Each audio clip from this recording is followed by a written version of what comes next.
And welcome to the Alouettes Flightdeck, podcast dedicated to Montreal Alouettes football, presented by our good friends over at Royal Retros, where you don't need a time machine in order to get some sweet, sweet throwback merch. Head over to royalretros.com, use the code Flightdeck at checkout, and you will save 10% off your entire order. I'm Tim Capper. You can find me on X or Blue Sky over at Repact. That's REPPACT. And I'm Cliffy D. You can also find me on X and on Blue Sky over at Cliffy D. That's right. Back to the old school Cliffy D intro for reasons. Oh, big reasons. Massive reasons. Yeah, big 300 reasons. I was going to say, I can think about 300 reasons why we want to do this properly. Exactly.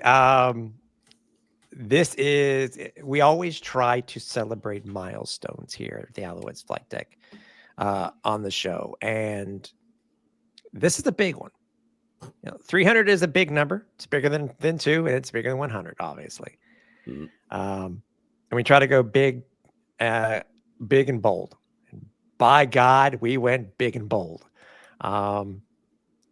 This is going to be an episode dedicated specifically to this interview. It's not the season finale by any means. Nope. We have another one or minimum one, maximum 2 shows coming up after that. So stay tuned. Mm-hmm. But this is the big one. And this is a gentleman that we tease a little bit. There's lore about this, and we talk about how big this number is. There's lore behind it on how this thing got done and how it almost didn't get done, and then it got done. So needless to say, speaking with this gentleman who is Montreal Alouettes football, if it wasn't for this man being a part of the CFL, it is very possible that the Alouettes would not be what they were today. We were lucky enough to be speaking with former Alouettes GM, head coach, and many other titles that he had. I'm sure I can only imagine the size of his business card, the one and the only Jim Popp. And it was I can't wait for everybody to hear this. I know Cliff doesn't like it when I say it's a long form interview. This one really is, but it's on purpose. Sometimes you want to be able to, Cliff, to be able to edit certain things out. But with all honesty, this type of interview that we had with Jim, you really couldn't leave anything out because there's so much context to not only to Jim, his career, and so much information that we learned about former Alouettes owner Bob Wetenall and everybody else in between. Again, I think you'll agree with me when I say this long form interview is going to be well worth it. Without question. And you said it. We try to do it up big for these landmark episodes. I mean, for the 100th episode, we were blessed to have Ben Cahoon on. Absolutely fantastic. Episode 200, we had S.J. Green on. A sensational interview as well. And I think this one is going to go up there, right up there with it. And yeah, it's a long one, folks. But I mean, let's be honest. I mean, Jim Popp has been a part of this Alouettes organization for 20 plus years. I mean, he's been in the CFL even longer. I mean, this guy's got story upon story upon story, and all incredibly fascinating. I mean, he's lived several lifetimes in his tenure here in Montreal. It's remarkable. So, I mean, sometimes the best thing to do is just turn on the mic and say, let her rip. And that's exactly what Jim did. And we're so thankful that he was able to join us. Again, you do an episode like this, you got to bring out the big guns. You got to really, bring the wow factor. And I think once this is done, folks, you're going to be wow. You're going to be blown away by just the knowledge, the absolute knowledge, the insight, everything that Jim shared with us. And we were so fortunate to be able to say, yeah, we got to talk to Jim Popp. We got to let him share his story, share his perspective of things on all things Alouettes and even more. I mean, it's truly remarkable. So this is one hell of an episode, folks. And one thing I will say is, again, it is long, and I'm not kidding when I say it's long. I mean, if you haven't already, go use the washroom, grab a drink, maybe grab Or a just, meal. just put on What? headphones. Put on headphones and go soak in the tub, because it's a good Sure. listen. It's a good listen. Or go for a run, go for whatever it is that you do when it comes to listening to the podcast. You know what? Hey, how about this? If you happen to be an Alouettes fan and you may be coming up to Montreal, there's 3 hours right there on your trip. You can't go wrong. Can't go. Or up and back to Ottawa. How about that? There you go. I mean, that's it. In any event, yeah, it's a bit of a doozy. It's a bit of a long one, but trust me, folks, I'll say it's well worth your time to give this a proper listen. Yeah, I agree with you. And last thing before we get to the interview with Jim, it was obviously, as I said before, it was something that Cliff and I almost had to pivot away from. We will sooner or later tell the story. Maybe we'll tell it next episode. But I can say also that for this to occur in our 10th broadcast season, chef's kiss for this to occur right near the end of the season, right near the end of the broadcast season. And we're lucky. We're just very blessed for it to occur when it did. So I will say this. That's all I will say. So without further ado, sit down, grab a drink, and let's listen and speak to former Alouettes general manager, Jim Popp. Episode 300. And when we came out, they said we wouldn't last a week. Well, who's laughing now? We are so excited for our 300th episode. We had to bring out a big guest. We had to bring out the big guns. And quite frankly, as far as I'm concerned, and I'm sure I can speak for Tim on this, there's no bigger gun right now as far as, when you talk about the history of this Montreal Alouettes franchise ever since they moved here in 1996 from Baltimore. This man that we're about to introduce has seen it all. He's been through it all. He's experienced it all. He truly has. And I will say, he is the architect of this Montreal Alouettes team that you know and love. We are so excited this evening. We are joined by, for our 300th episode, none other than former, let me run down the list, general manager, head coach, director of player personnel, director of football operations. Did I miss any titles, Jim? This is Jim Popp, ladies and gentlemen. There's a lot of titles there. A lot of titles. Great champ. Well, that. But no, a lot of that had to do with just simply when people ask questions, who do they speak to? So it was a great time. Oh, well, listen, we're so excited. I mean, yeah. We talk about the history of this team, this Alouettes team.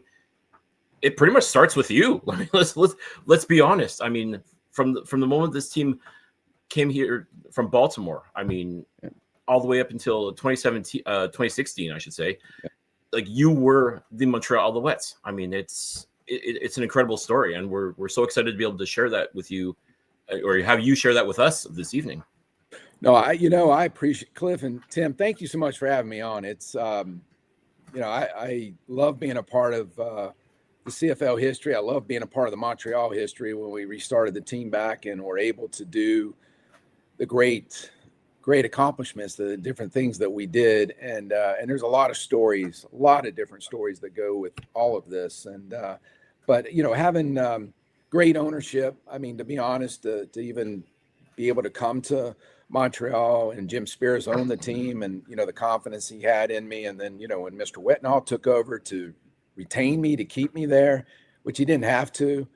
And, and the relationship that I built with him until, days came that he just couldn't operate from the day to day like he did, as much as he stayed and lived in Montreal. People don't even realize how much he was in Montreal each year, even though he wasn't seen maybe until game day sometimes. But a lot of things always start at the top, and being able to function to have success. And I was a young man getting great opportunities, and you kind of earn your stripes, and you build confidence, and you trust one another, and that was the great working relationship that I had the majority of the time I was there. And a lot of people didn't sometimes understand how sometimes things went, but and it wasn't for public talk, but it was an astonishing place to work, and it was a great atmosphere. My family was treated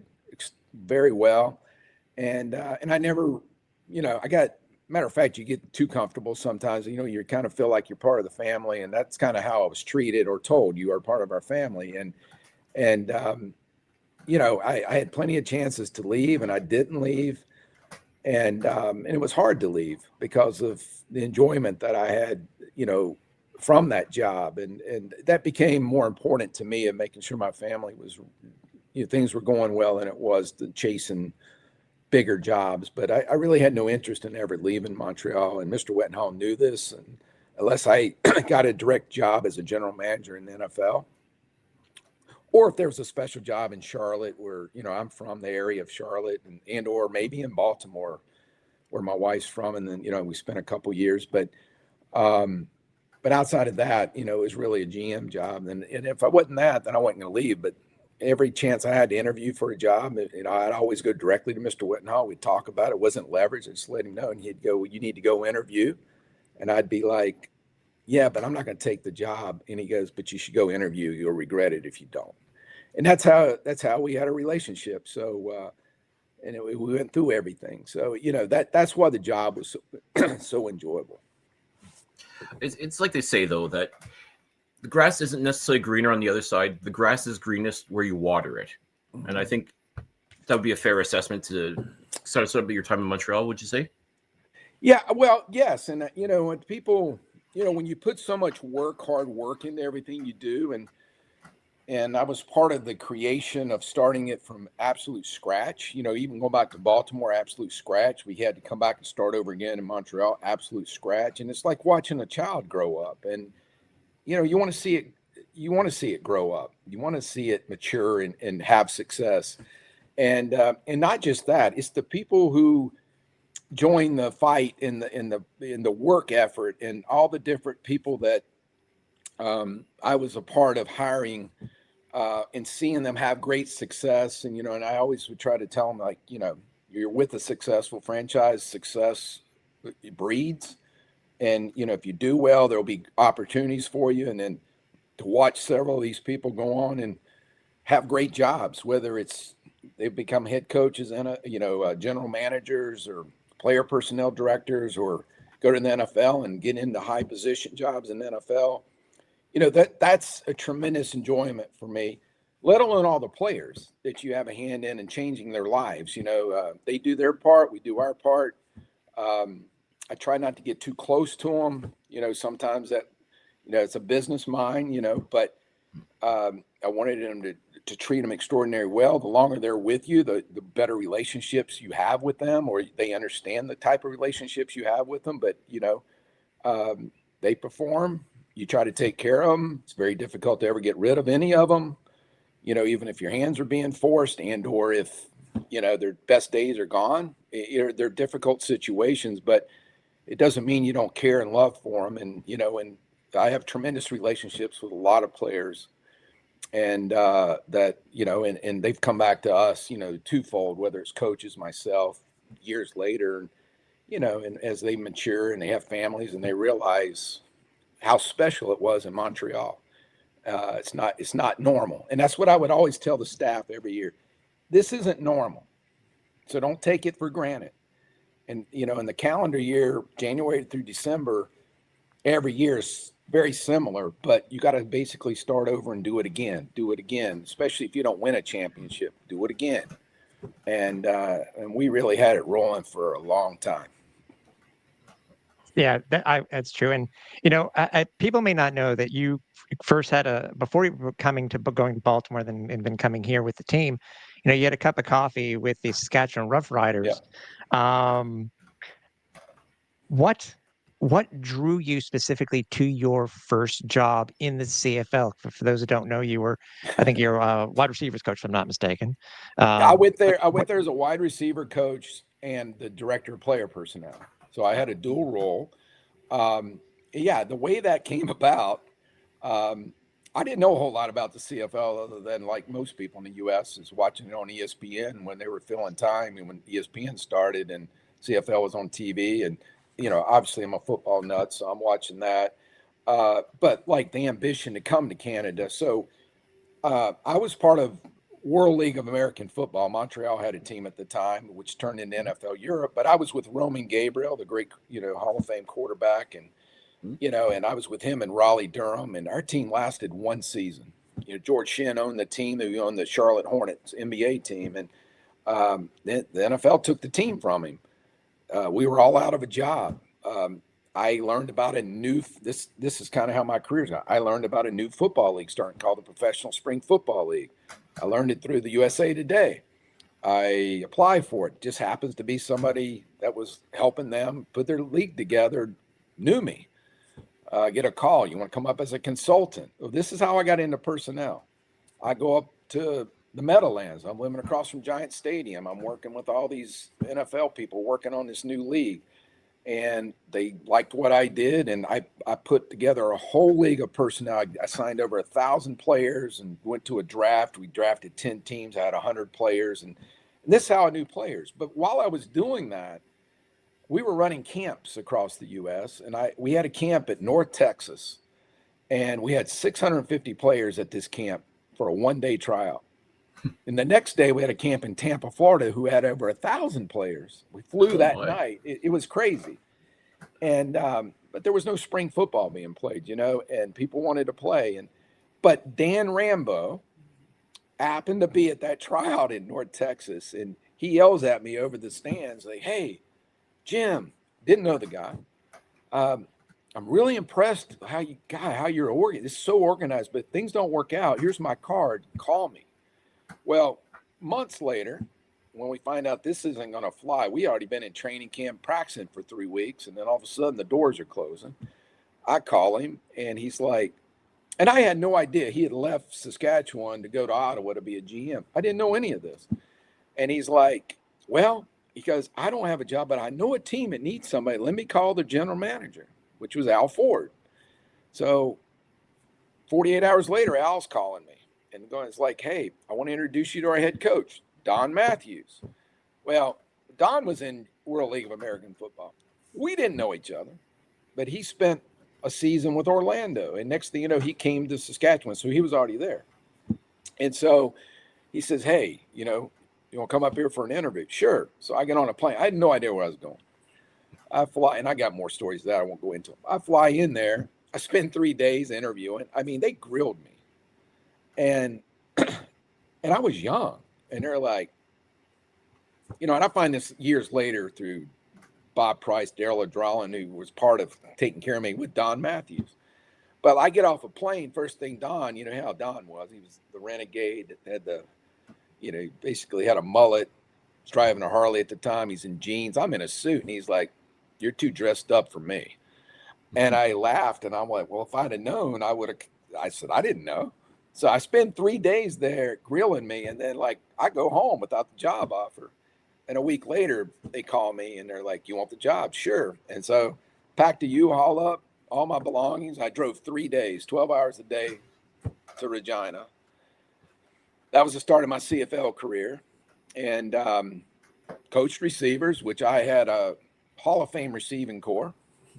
Ken Austin's the quarterback, Ray Elgard, Jeff Fairholm, Don Narcisse. This is who I'm coaching. And so, and I'd been a coach all the way up to this point, other than starting that new football league.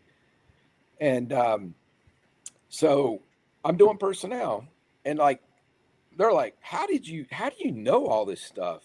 At your age and all this. I said, well, I put a whole football league together. I said, I've met all these agents. I've tested all these players. This is how I know all these people. And it was just a fast track to learning. So as I've always said, when Jim Popp came in, the greatest thing I ever did was listen. My teachers were the greatest teachers I could have ever had. And Al Ford, who's probably one of the nicest men you'll ever meet, and a tremendous smart businessman. And Don Matthews from the football side, who knew the league like the back of his hand. And I just had to listen. So we're there 2 years. We quickly turned that around, made them into a very good team and playoff team. And then they were able to carry that on. But after 2 seasons, expansion happened. and there were job openings, and Don was the hot commodity. He's ready to leave Saskatchewan. As you know, he never stayed anywhere very long, and he's like, "Wherever I go, you're going." And I'm like, "Okay." And so first he's in Vegas, next thing he's in Baltimore, and so I'm flying in and I'm meeting, and he's going to be Don Matthews, head coach and director of football operations. I'm going to be the general manager. And at first we were going to Vegas, and the next thing you know, he goes, "I'm not going to Vegas." He goes, "I met Jim Spiros." He goes, "I think Baltimore's the spot." Go in, meet Jim. Jim was a young man, owner, had won a Super Bowl, been with the Redskins, won a national championship as a college football player. And it was exciting being in Baltimore, so, long story short, we put that sucker together quick. I had all the players and ready to roll, and it was a great spot to see a lot of players and constantly upgrade our team and have a powerhouse team, that turned into what a lot of these Hall of Famers are, and people that carried on, even some coming to, we picked up some CFL guys and then ended up in Montreal and built that up too. But that's the crazy thing. So when we left Baltimore, Don wasn't going to go to Montreal. He didn't have any interest in going to Montreal. He never thought it would work. And he knew we all knew Doug Flutie was going to Toronto. We knew all that on the inside. He's like, "I'm going to Toronto." And so Don asked me to come to Toronto 2 years in a row to be the GM. And, after 1 year, they got rid of the GM. They asked me to come in again, and I didn't do it either year. And I'm like, "No, I'm going to stay here." And this is after Spiros was owner 1 year, and then Wettenhall bought it. And he thought I was the craziest person. And I'm like, I might have been one of the most naive people at the time, that whether it was ever going to work. But again, it was like I loved the startup and the new and and caring and bringing it along and staying up all night. And I'm and years later, obviously Don joins us, right? But it was a phenomenal time, and look back on it and easily write a book about a lot of this stuff and all the things that went on. And but it was quite a opportunity for me, and quite captivating, the people that accepted me and allowed me to build things. Now, I've called it Baltimore versus everybody else. As you said, for your first of two teams that you had to create from scratch. Yeah. For you coming in from Saskatchewan and then learning, because of the way that the rules were within the U.S. and Canada, that there wouldn't be no ratio. Were you just foaming at the mouth, knowing that who you could potentially get on your franchise? What was your initial reaction when you heard that you would not have to abide by the ratio that the other Canadian teams did have to go by? Well, first, I don't think we ever looked at it that way. We tried to gather experienced CFL people. We made a very precise decision between our coaching staff and the players, some of the original cornerstone players, that we were going to gather guys who understood the league, and we were going to do it the right way. It was going to be done the CFL way in regards to how to build a team and the players, whether we were mandated to have, or weren't allowed to have, basically, Canadians, to be honest. And, but I don't think we ever looked at it, because the reality is the teams, and this played a huge role in not even winning the Grey Cup the first year. I mean, or having a 12-6 record the first year. The teams who had established teams and had established Canadian offensive lines and guys that played together for years had a huge advantage. When you're bringing in new people, no matter how talented they are, and they don't understand, they're playing people are a yard off the ball. It's just not the same. Trying to keep them bonded, from a team that's never played together. I mean, but having guys, like Tracy Ham, as an example, help cement the glue of the new and rookie players, and then the emergence of a guy like Mike Pringle in year one, who nobody wanted. and I don't mean that in a mean way with Mike, but like, Mike originally started in Edmonton and then he ended up in Sacramento, in the World League of American Football. And then I'm doing a trade and, it's one of the great trades. I didn't know what I was trading for. It was one of the great trades. Okay. I already had Sheldon Canley on our team, who was number 1 or 2 in the nation coming out of college as a all-purpose back. Mike Pringle was number 2, or he was number 1. They were flipping categories. And I'm like, well, if I can get Mike Pringle and I get the 2 guys that, 2 years ago were both the number 1 and 2 guy in the nation coming out of college, why wouldn't we take him? He was a throw-in into a trade. And we were trading a DB for a receiver. And they're like, well, do you want Mike Pringle? And I remember us having a discussion. And I'm like, well, we're not, lighting it up, with what we have early in the season. Let's take on Mike Pringle. And so we get Mike, and it wasn't until, and I'm talking before we even actually started playing again, but it wasn't until like the 3rd game of the season, Mike actually got to start, I think, or maybe the 4th game. And boy, he never looked back. I mean, he almost rushed for 2,000 then, in a short period of time. And you realize what Mike was, and then you realize the tandem with him and Tracy. Tracy needed a guy like that. And they needed each other. But Tracy could, was a mentor with Mike, and that play action along with, having the core of guys that we end up having, turned out to be phenomenal. And, but it just got better and better and better. Who knows what it'd have been in year 3. We should have never lost the Grey Cup year 1, year 2. We won the last 13 in a row, and still to this day, 30 years later, there's never been a team that's won 18 games. It's the only team in the CFL that's ever won 18 games in the course of a season, regular season and playoffs together. That's the only team. And and then we had 14 guys go off that team straight to the NFL, which at that time was unheard of, and still is never matched in the CFL. But, it was quite a group, and then it all fell apart. There was only, I think, 10 guys that actually came to Montreal from that team directly. And then we had to rebuild it again. But a lot of those guys who were with Baltimore, and after they had left or free agents or went to the NFL, all wanted to stay together. They wanted, and that's why they came back to Montreal. And they wanted to be together because they had such a great time. And it was a wonderful time. So then we started rebuilding, and we had, even though we didn't get to the Grey Cup the first 4 years in Montreal, we had really good teams. I mean, we were winning 12 or more games each year, and we were finding somewhat crazy way not to win the division championship. Not the first year. I think, Toronto smacked us pretty good, but,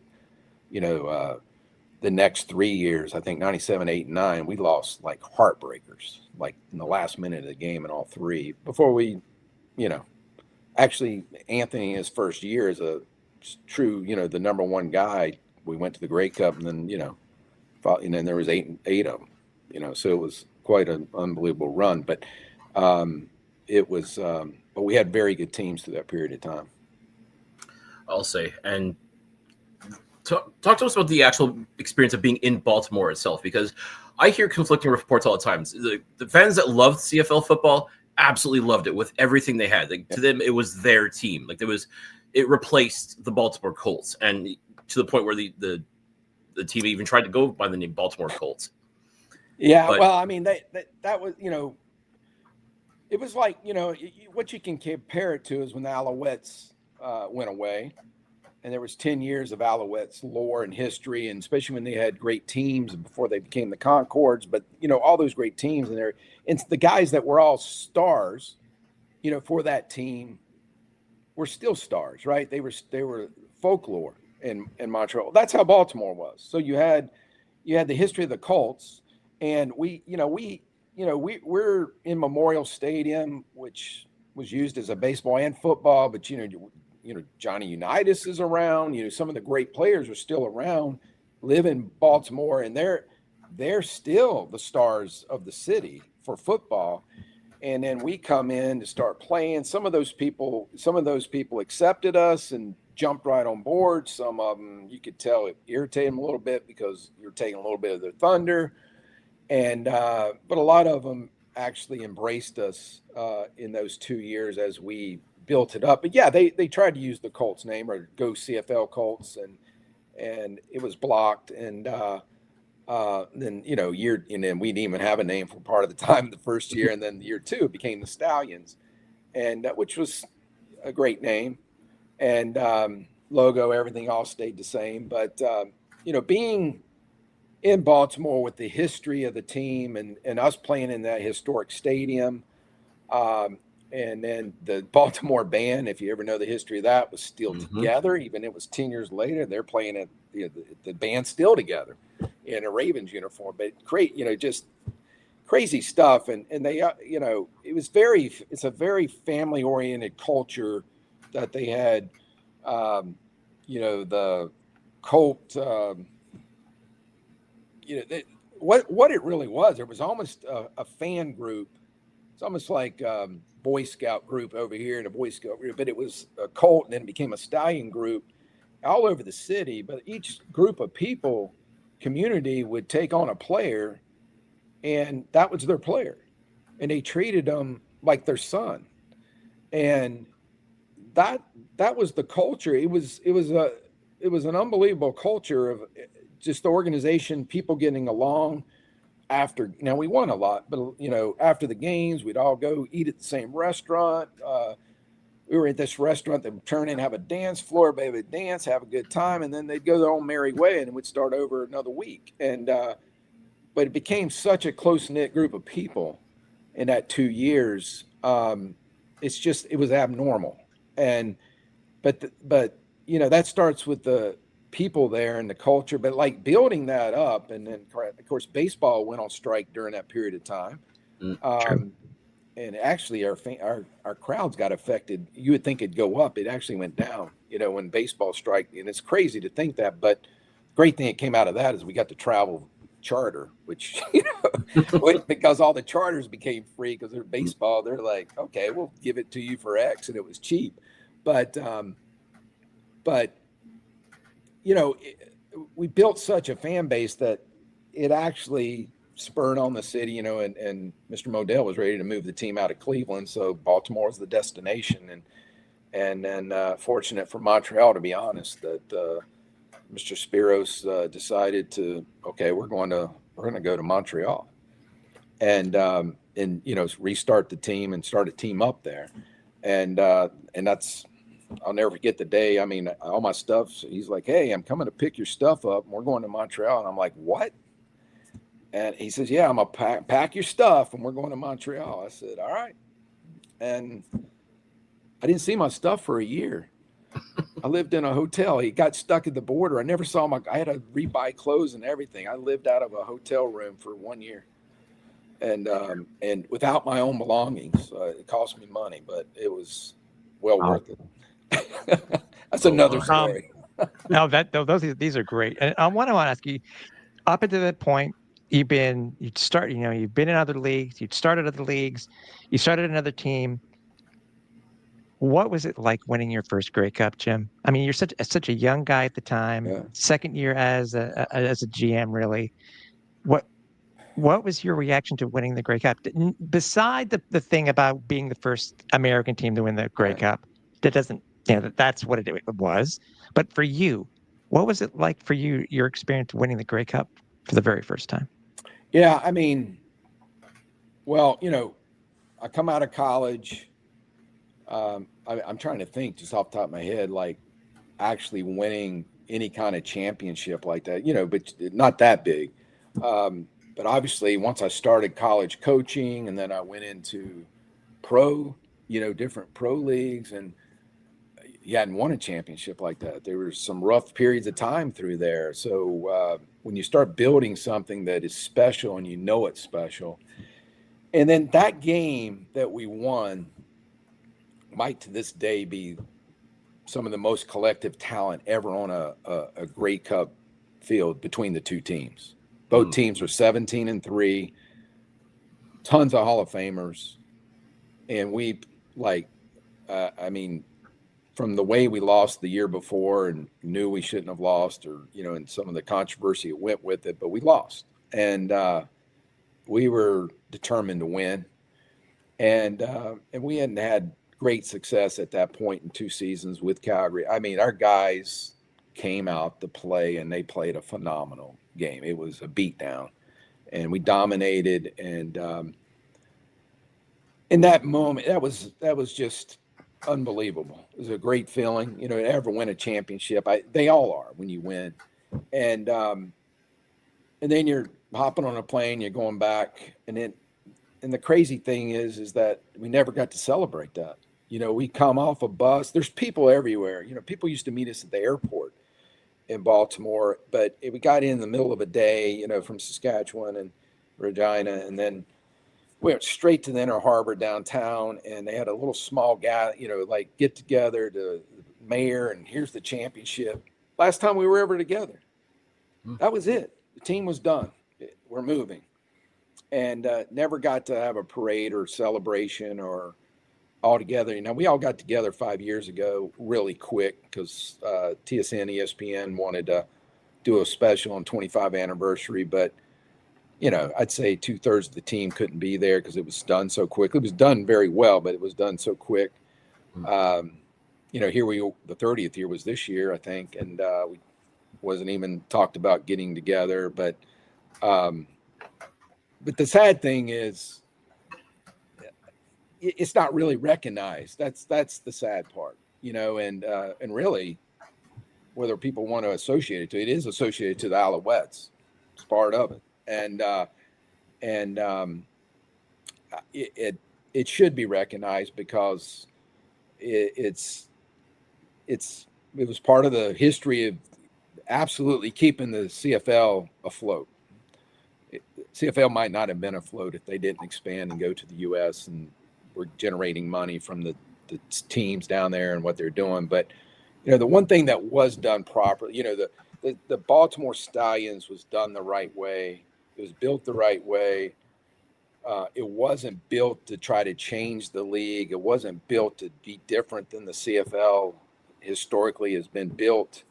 And I think, that's part of I think all the people that have always come from Baltimore, did come from Baltimore for a long time to the Grey Cup, people accepted them because they accepted the CFL for what and how the history of it. And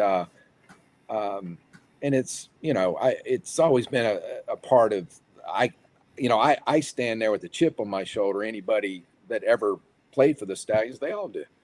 All the great players, because they know that no one wants to really acknowledge them, or some people don't want to acknowledge. Let's put it that way, and they want to put a little asterisk next to it, but it's not. It's what it is. And but yeah, there's a lot that goes to winning. I don't care, because there was a lot of other U.S. teams that didn't come close to playing or accomplish anything that was done with that team, to ever do what it did.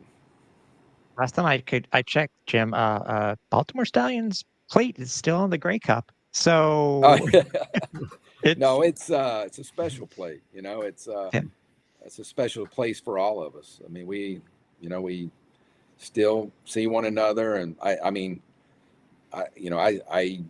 see Jim Spiros, at least once, 2-3 times a year, and and he's still, whether he had to give the team up or not, he's still diehard. He's very proud. He's of the CFL. Everybody it was associated to it is, and and even though some of those players all came back and played for Montreal or other teams, they'll probably, most of them would tell you what is the most special CFL team you ever played for, and I would say almost all of them would tell you the Baltimore Stallions. Yeah. By the way, I thought it was pretty ironic, or pretty cool that you win your first championship in the same city that you started your CFL career. Mm-hmm. Yeah. Well, it's it will not start my CFL because my career was started in Saskatchewan. Well, didn't you win the Grey Cup in Saskatchewan? No, we didn't win the Grey Cup there. We were in the playoffs for 2 years. Yeah. So we Oh, didn't okay. win, but that's where I started my career. Yes, I'm Okay. sorry. Yeah. I started Yeah. my career Okay. there, but we didn't win but we won the Grey Cup, Baltimore Grey Cup in Saskatchewan. Yes, if That's what I that's what. meant. Sorry, Yeah, that's yeah. what I meant.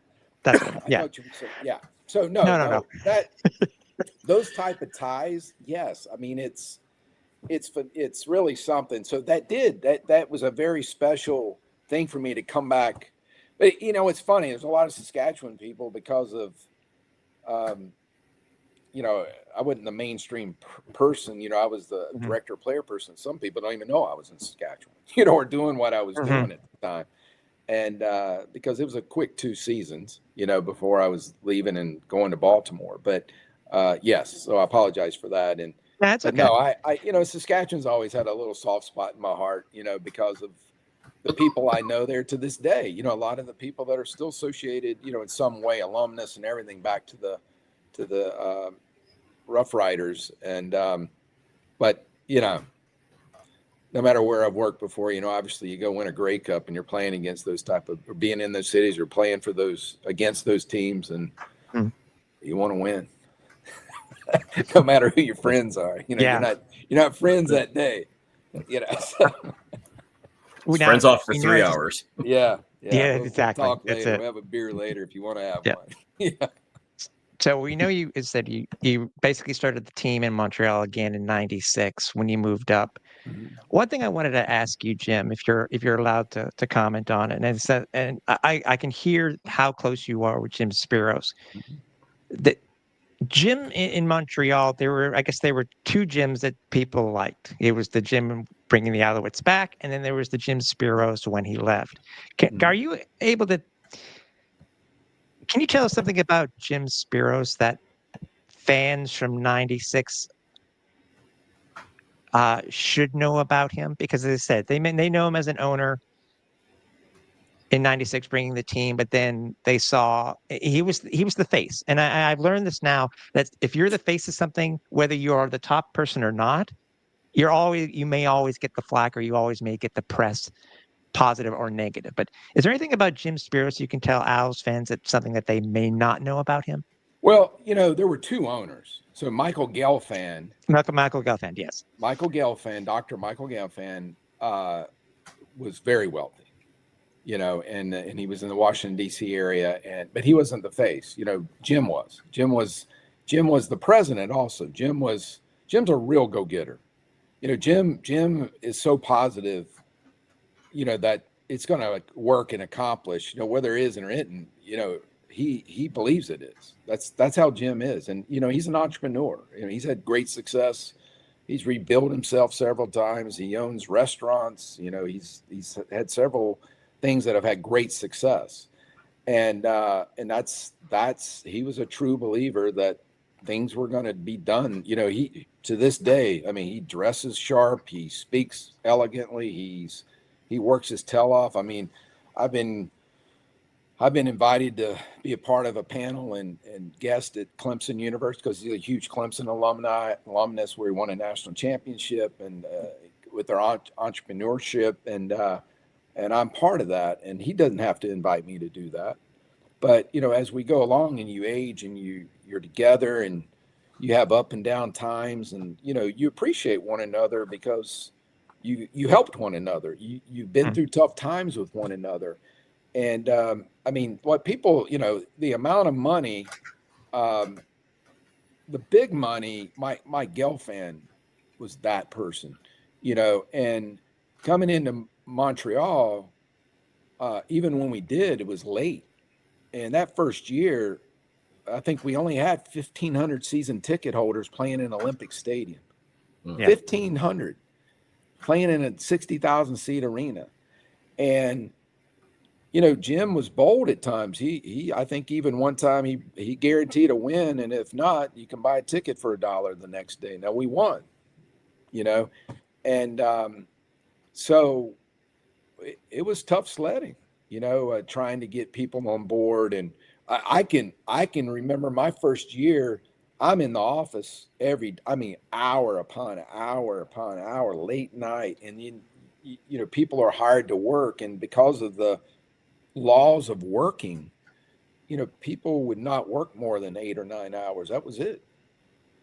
I mean, they weren't allowed to, or they had to be paid overtime. All the laws of what they were. And I'm like, I can remember having discussions with people, and I'm like, this will never work if that's all you're going to work, or they weren't going to work on the weekends. And I mean, my wife would stay up all night with me, and because I didn't have a staff, it was just me.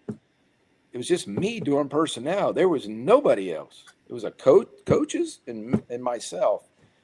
And she would stay up with me all night, and trying to help get stuff completed, because there was only so much that could be done, or the amount of money to pay people. And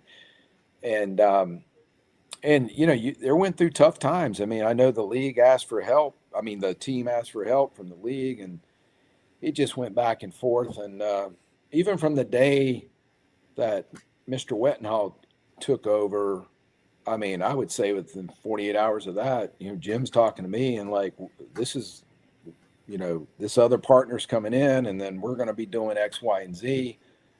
And then next thing you know, it wasn't happening, but like, I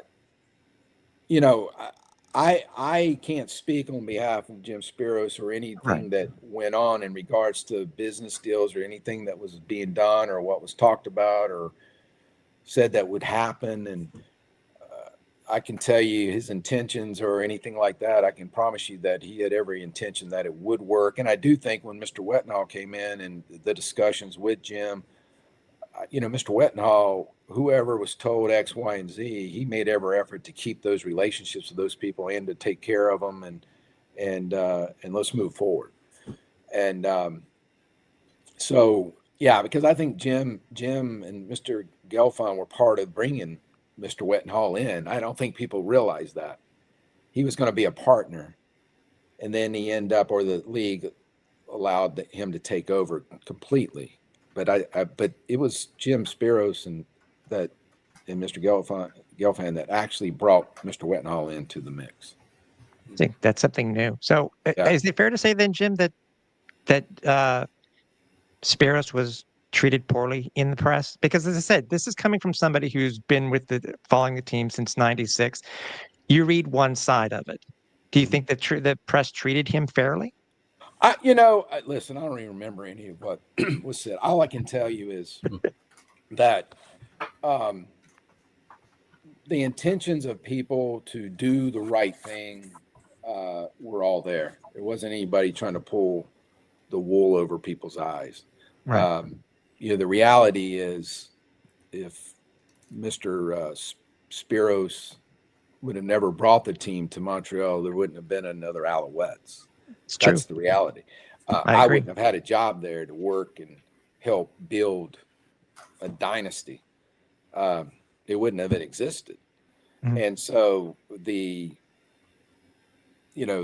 vision of wanting to do something great and give that opportunity, let's start from scratch and go from, and take a team back to Montreal, which I'm sure was the vision of the CFL period from a league office perspective, and to have more teams, especially when the teams were retracting from the U.S., to at least try to have 10 teams if it was possible. I mean, we really never have had a 10-team league, right? It's always been 9 or 8, where it was up to 13, but never just a 10-team league. But that was the part of the growth, is to put a team back there that had success at one time. And so I can honestly, sit here and say, if Mr. Spiros would have never had that dream or brought his money along with Mr. Gelfand being a supporter of that, there would never have been a team in Montreal. Yeah. Whether it worked with them or not, it did also bring along Mr. Wettenhall, who was able to sustain that for over 20 years, which people don't even begin to understand how much money that he spent out of his own pocket. Most people couldn't have endured something like that. Most owners, it wouldn't have never lasted. He was one of the great owners, and Mr. Spiros also created one of the great teams ever in Baltimore, and he got started one of the next great teams of the Montreal Alouettes. So that should be his history, to be honest, for Jim Spiros. No, it's fair. It's fair. As I said, it gives, alone the tidbits you mentioned, Jim, just alone about how, uh, how Mr. Wetnall came in, I don't know if that was ever reported. So Yeah. that's a huge part that ties Jim, and I'll say, into my good graces, because Yeah. as I said, I was on the fence with Jim Sparrows, with all honesty, but over the years I've mellowed. But it does mean a lot now knowing just that. Yeah. And you're talking about 96 also. Talk about some of the challenges. Was there any one particular challenge other than not having a staff that really stands out for that first year? I think just, to be honest, when we started football back in Montreal, at the time, everybody would always be like the English and the French. The French don't accept the football, and only the English side, and we're all working together, English and French together, working together, right? And just trying to build that whole prospect, and then the stay in school program, or promoting all the high school stuff Mhm. once which I think probably was one of the true things that Larry Smith was a big part of, is helping build that. Um, but and then football took off. So when the French media, or a lot of the French reporters would talk to us, it was very refreshing, because they weren't know-it-alls. They weren't like questioning. It was like understanding and learning the game and accepting. And over time, there's great success of football in the province, and then it gets a little different, but that was refreshing. Getting people to understand what it took to have success, and what was going to have to happen in football in order to have success. That was a challenge. Even the work ethic, or what we need to have done, that's just not, that's just not good enough. We have to be better than this. We have to take it to a different level if you want to be at a different level. And but they hadn't been around football, so there's a lot of, what, as good as team we had on the field, we had an organization that had gave a lot of, we had our veteran workers in the building that did different aspects of the business, but we also had a lot of young people that got chances and opportunities to grow. And over time, they've done extraordinarily well. We've had the young francophone player that were great players that got drafted, and they've gone on and they've taken that to another level, especially in the sports media, and in the communities. I mean, it but like getting that started, and moving in that direction, what a challenge. People don't see that or understand it, or they don't understand the hours upon hours that is spent even just trying to sell one ticket to come to a game. And then even the decision to go outside, and not play in Olympic Stadium, and to start refurbishing McGill, which our hands were forced to do it the first time because of the U2 concert, to have a home playoff game. And that stadium was decrepitated, and that game alone against BC was like that sold our team for the future. And then we decided the next decision was to stay outside, and then we started going back in to have some of the playoff games. So we know Montreal's a great, big event. People are going to come out for that one huge event all the time. And then we were fortunate to play well in most of those games. So, we were able to, sell our product at a level that, that kept selling tickets for a long time. And it didn't get us out of not having better facilities. We were our own worst enemy, because I'm sure from an ownership perspective, it's like, why do we need to go spend money to do what else when we're winning? And so, really to this day, they're still in Olympic Stadium. So, Toronto's the same way. I mean, they started working out of the, while I was there, we convinced them to let us work out of the soccer stadium. But like, those two teams still don't have a normal football facility. Now, You've mentioned obviously the infamous U2 game. I spoke with former President Mark Waitman a couple years ago on the 25th anniversary, and he let us told us quite some stories. What do you remember specifically about the U2 game? Obviously, I understand you're on the player side, you're the general manager, and you're there no matter the locale you're in, wherever you're playing, you want to win the game. But and is there anything that really sticks out to you specifically about the U2 game? Well, first I'll say this. When we were told by the league office, either you find a local spot to play your game or the game goes to the visiting team. You're going to play in their city. And we're like, we can't let that happen. Come on.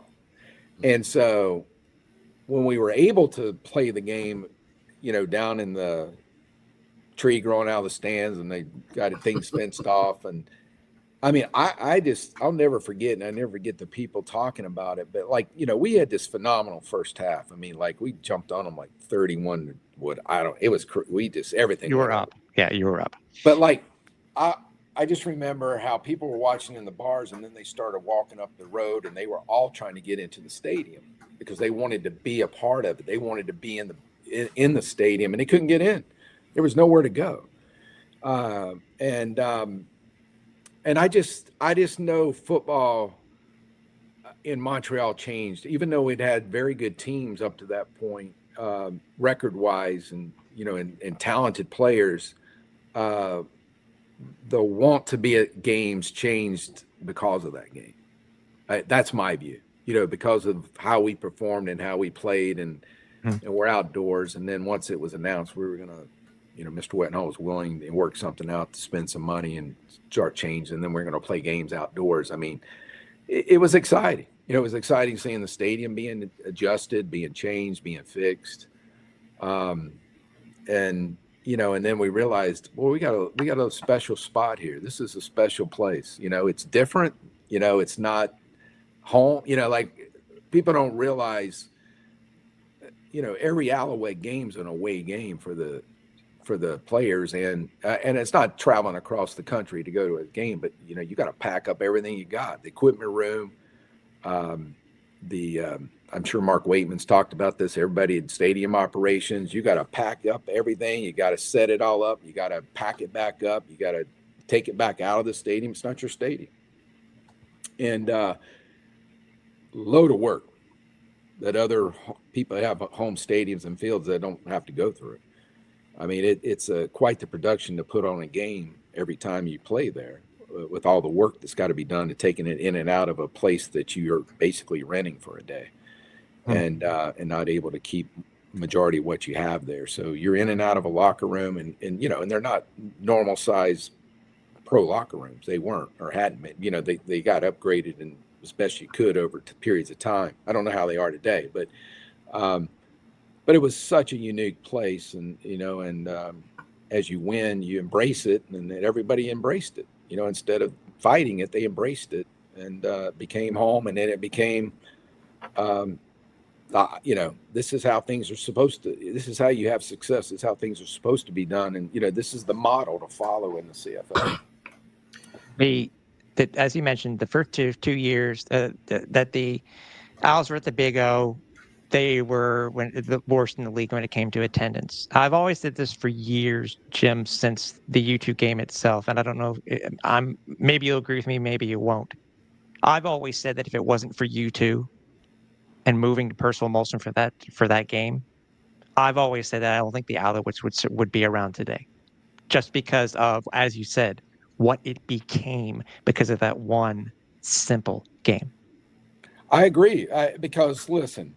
When you're in a 60th, and this is anywhere in North America to this day, but in the CFL or wherever, if you're playing in a venue too big, where people don't have to buy season tickets to get a ticket,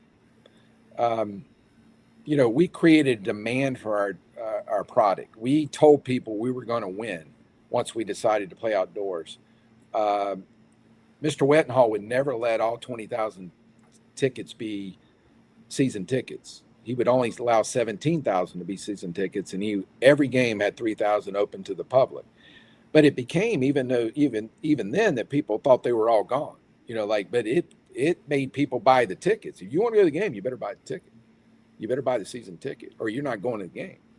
And so it created a demand. Now you have to win to create that. And we won all the time. You know, we went through I think 7 straight years in Montreal with 12 wins or more to open up when we first got there. And then you go back to Baltimore, I think 9 straight years we went, or 6 and 8, whatever it was. But like, that's just not even matched, you know, it hasn't been matched in order to have, that's before we even went to Grey Cups every year, you know, and so, you know, every other year. But, you know, we went through a stage there where, you know, I think in an 11-year period, we were in 8 Grey Cups. And I mean, but like after even that first section, even when we weren't going to Grey Cups, we had built that up. We had built that product. We had great players. We had Hall of Famers, future Hall of Famers. And then the Grey Cup run went. And in there, we were able, even when we had a down year, we were able to still win and get in, you know, and find a way to do it. And at some point, guys age out. I mean, I can specifically pinpoint after we went to the Grey Cup in, what was it, 2000? Mm-hmm. You know, 2001, I think Coach Russ was the coach. We started out pretty good, and it just kind of tanked. But like after the 2000 season, we knew we had to change play. We had to change. We had to change a lot of things. But we made a decision as an ownership, as a president. We sat down and we're like, look, you know, people are going to expect some of these players back. We got to roll with them, you know, another season. Well, you know, somewhere in there, it started catching up. And you know, and then you had to go through a series of changes. But that season, it caught up to us as the season went along, and with injury, you know, we just couldn't sustain. And then, you know, the next year, I think I was able to convince Mr. Wettenhall to take a look at Coach Matthews, and then we hired Coach. And then the following year, we get right back to a Grey Cup. You know, we brought a bunch of new players in, and then, you know, we went on a pretty strong run the next 5 years, 6 years. I think 5 out of 6 Grey Cups, or I may be off there, but close to it. 3 out of 4, you know, before. But, you know, we were on a strong run. And then, you know, next thing you know, we go. I was always the bridge. Or Mr. Wettenhall, you know, people always looked at me and like, why are you being the head coach? And I never asked to be the head coach. It's just that the bond that we created, and the first time he ever asked me to do it was, you know, which when you look on, it's very strange. The last game of the season, he gets rid of the head coach. But I think he just didn't think there was any chance we had to win under how it's going. We made the playoffs that, you know, I need a change. And so I was just a quick bridge, you know, but every time we ever did, he trusted, you know, he knew, I knew everything going on. He knew I wasn't in there to call plays for the offense and defense. I was there. I know the league like the back of my hand. I know the clock. I know the rules. I'd been a coach, you know, and I was asked to do that. So each time he ever was willing or ready to make a change, because, you know, when he wanted to change, he wanted to change. There was no change in that. It was his team. I want to change. And then the first thing he would do, I said, what do you want to do? And he goes, I want you to coach. And I said, well, you know, he goes, I want you to talk to your wife and I want you to do it. And then let's get through the season. I said, well, as long as we're interviewing and hiring someone the next year, I said, I'll be happy to. And I think the only time that was really a long dilemma was after, you know, I think I had Troy Smith in, and Deron Carter was a rookie, and we had made quite a run, and those guys were really gelling and doing well. And it was like, do we keep this going for another season? And we ended up not doing that. And then eventually, you know, we hired somebody, and then that went a whole nother direction.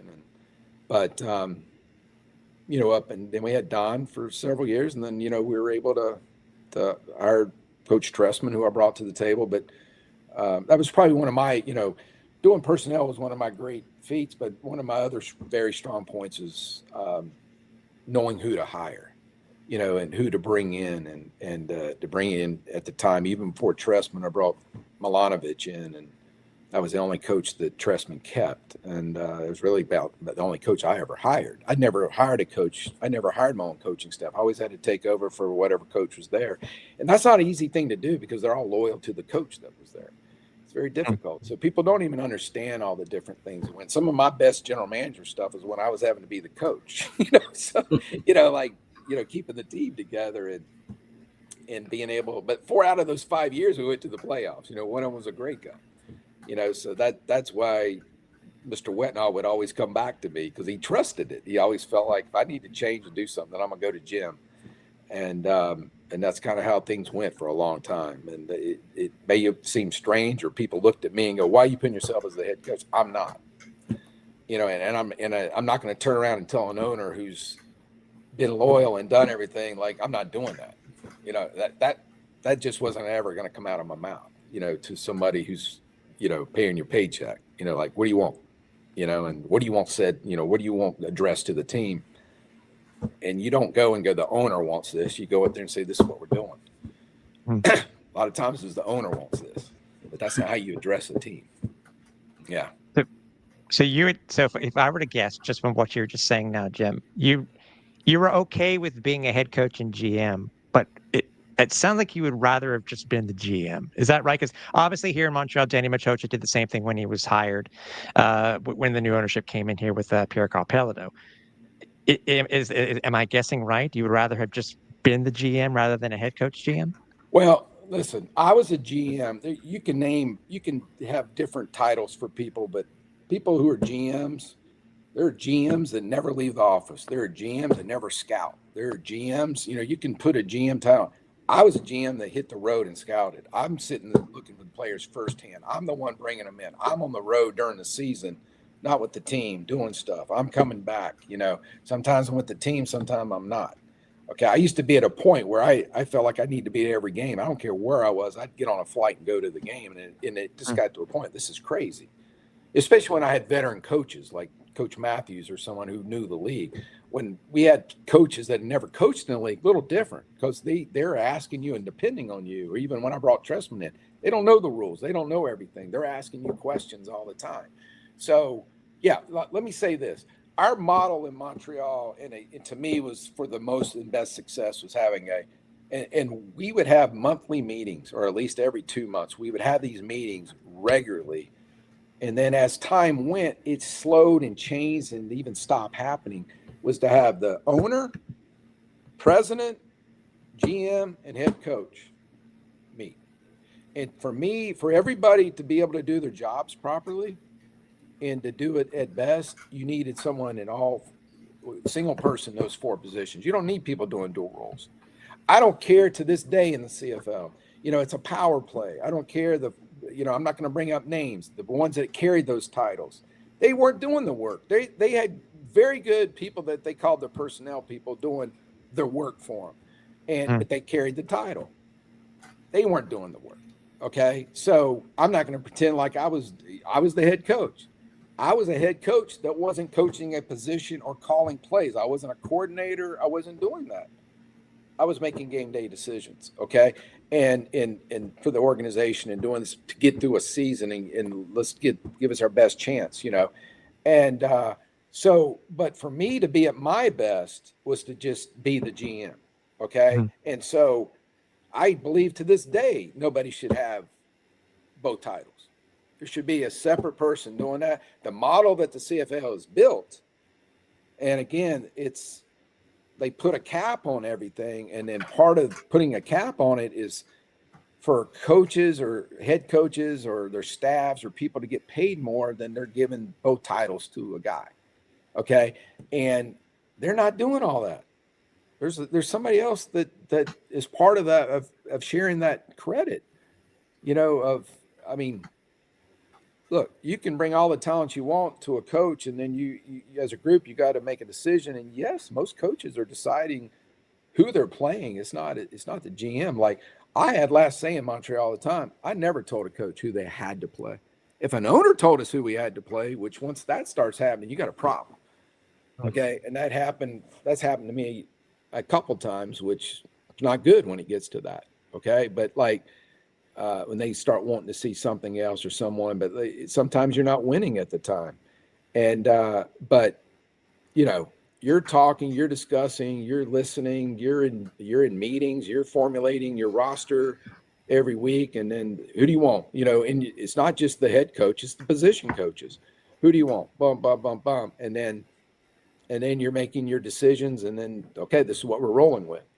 Doesn't mean you agree every week, you know, and sometimes I'd have the head coach come to me and go, our O-line coach thinks he has an offensive lineman might be better than someone we have. And I might have seen the guy 4 times in 2 years in NFL camps. And like, he's not as good as what we got. Well, he had him, 4 years ago? Maybe he was 4 years ago. Today, he's not. But I would appease the coach and go, okay, I tell you what, I'll bring him in, put him on a practice roster, but let's agree in 2 weeks, if he's not there, they'll send him home. But I'll do it. Or he wants to start this guy over this guy. Okay, all right, but I'm not sending this guy home. Classic example, S.J. Green. S.J. Green was going home, I don't know how many times. And I said, he's not going home. And so I was one of them that worked out, you know, becomes a Hall of Famer. But like that, I stood on the table and like, well, he's not going home. You know, and it took a while for him to ever break in as a starter. Not that he wasn't good enough. It was just that we had the same starting guys for like 4 years in a row. And he was more talented than some of them, but there was great chemistry with those 4 or 5 guys. So it wasn't going to change. Lucky he stayed with us. He could have left, you know, and but, you know, I stood by him, I stuck by him, and, you know, and then he proved his worth, you know, and there's a lot of stories like that. I'm just using him as an example, but, you know, starting with an owner down, you know, there's got to be a great relationship, working relationship. You don't have to be buddy and go eat dinner and, you know, and do everything together, but like, it's got to be a great working relationship when you're formulating your team between a GM and a head coach, understanding and respect one another. So really, that's what I say. You got to respect one another. And if there's no respect there, or it becomes hostile or it's not respect, you know, there's time to change. There's time to move on, you know, and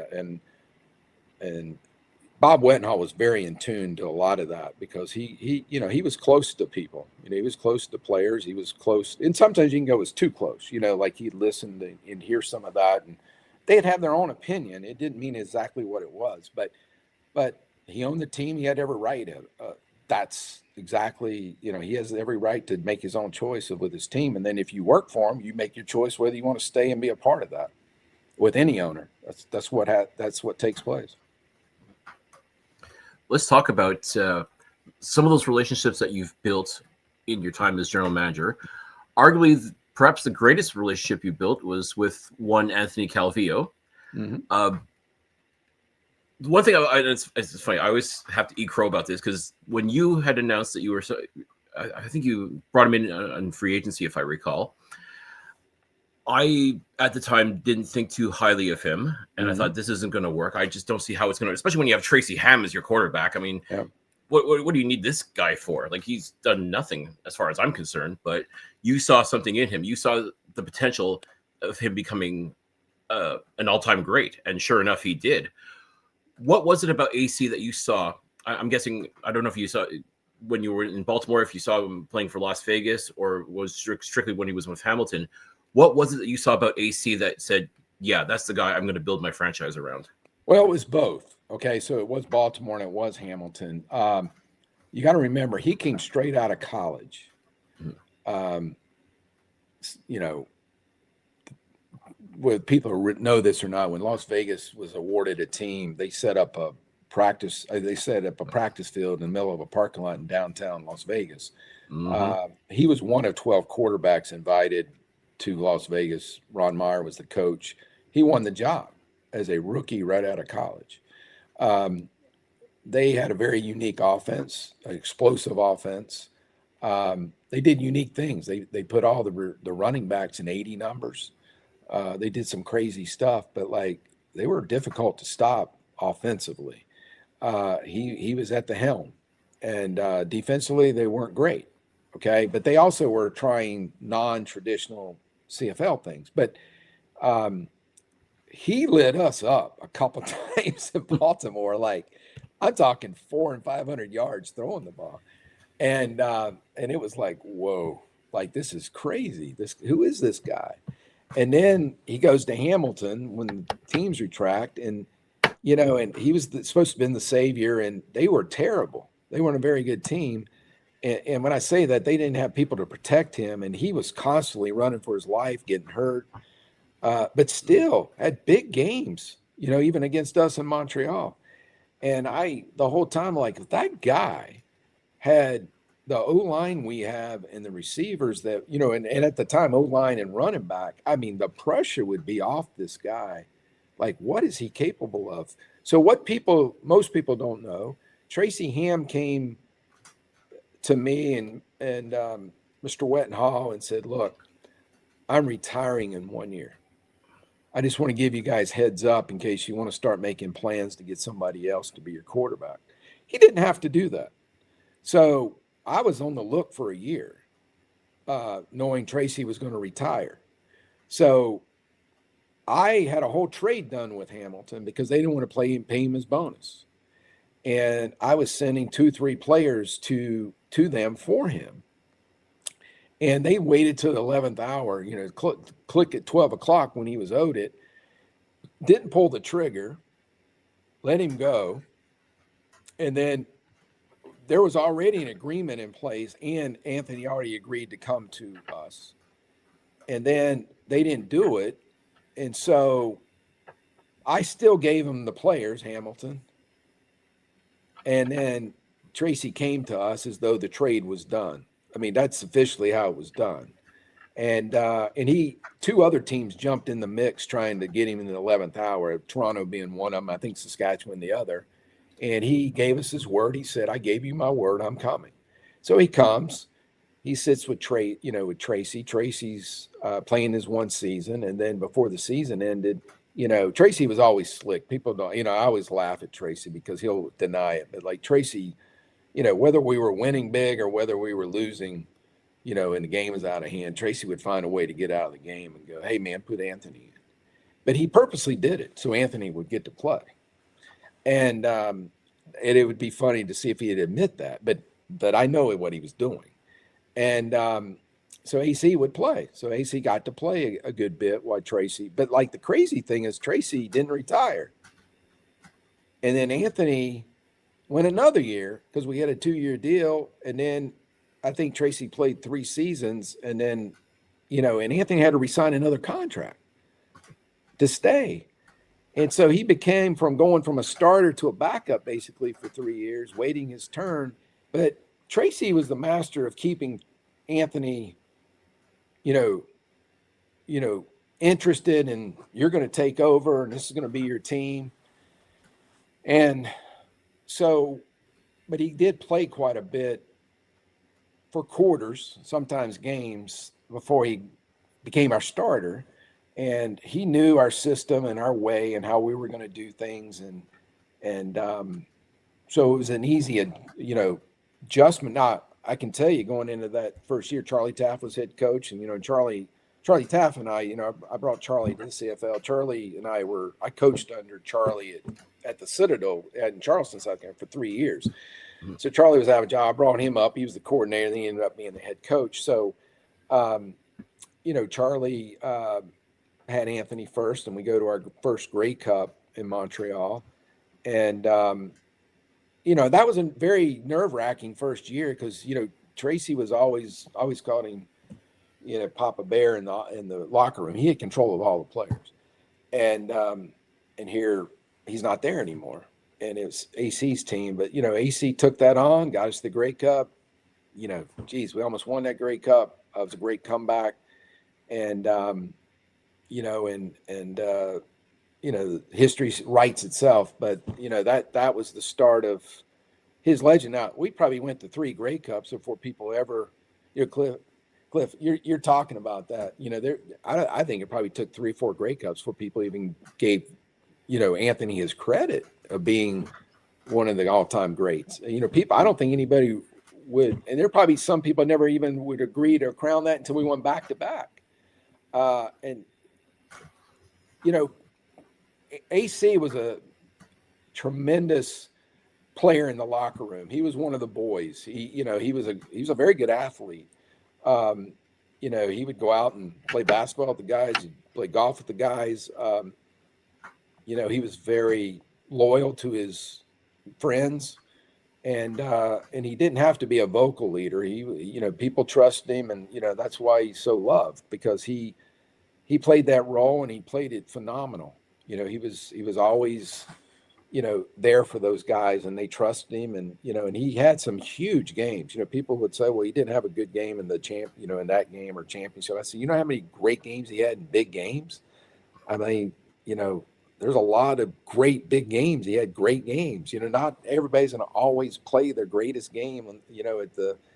There's other people that shine sometimes, in games, or, and something happens or goes. But there's not a lot of people that ever did what he did. But he was talented. He had a tremendously talented arm. He was very pinpoint, accurate passer, kind of Brady-ish.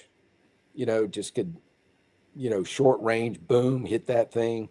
Hurt his shoulder several times. Wasn't always the greatest deep ball thrower, but could get it there. But, he could throw it pretty much on a line, 35, 40 yards.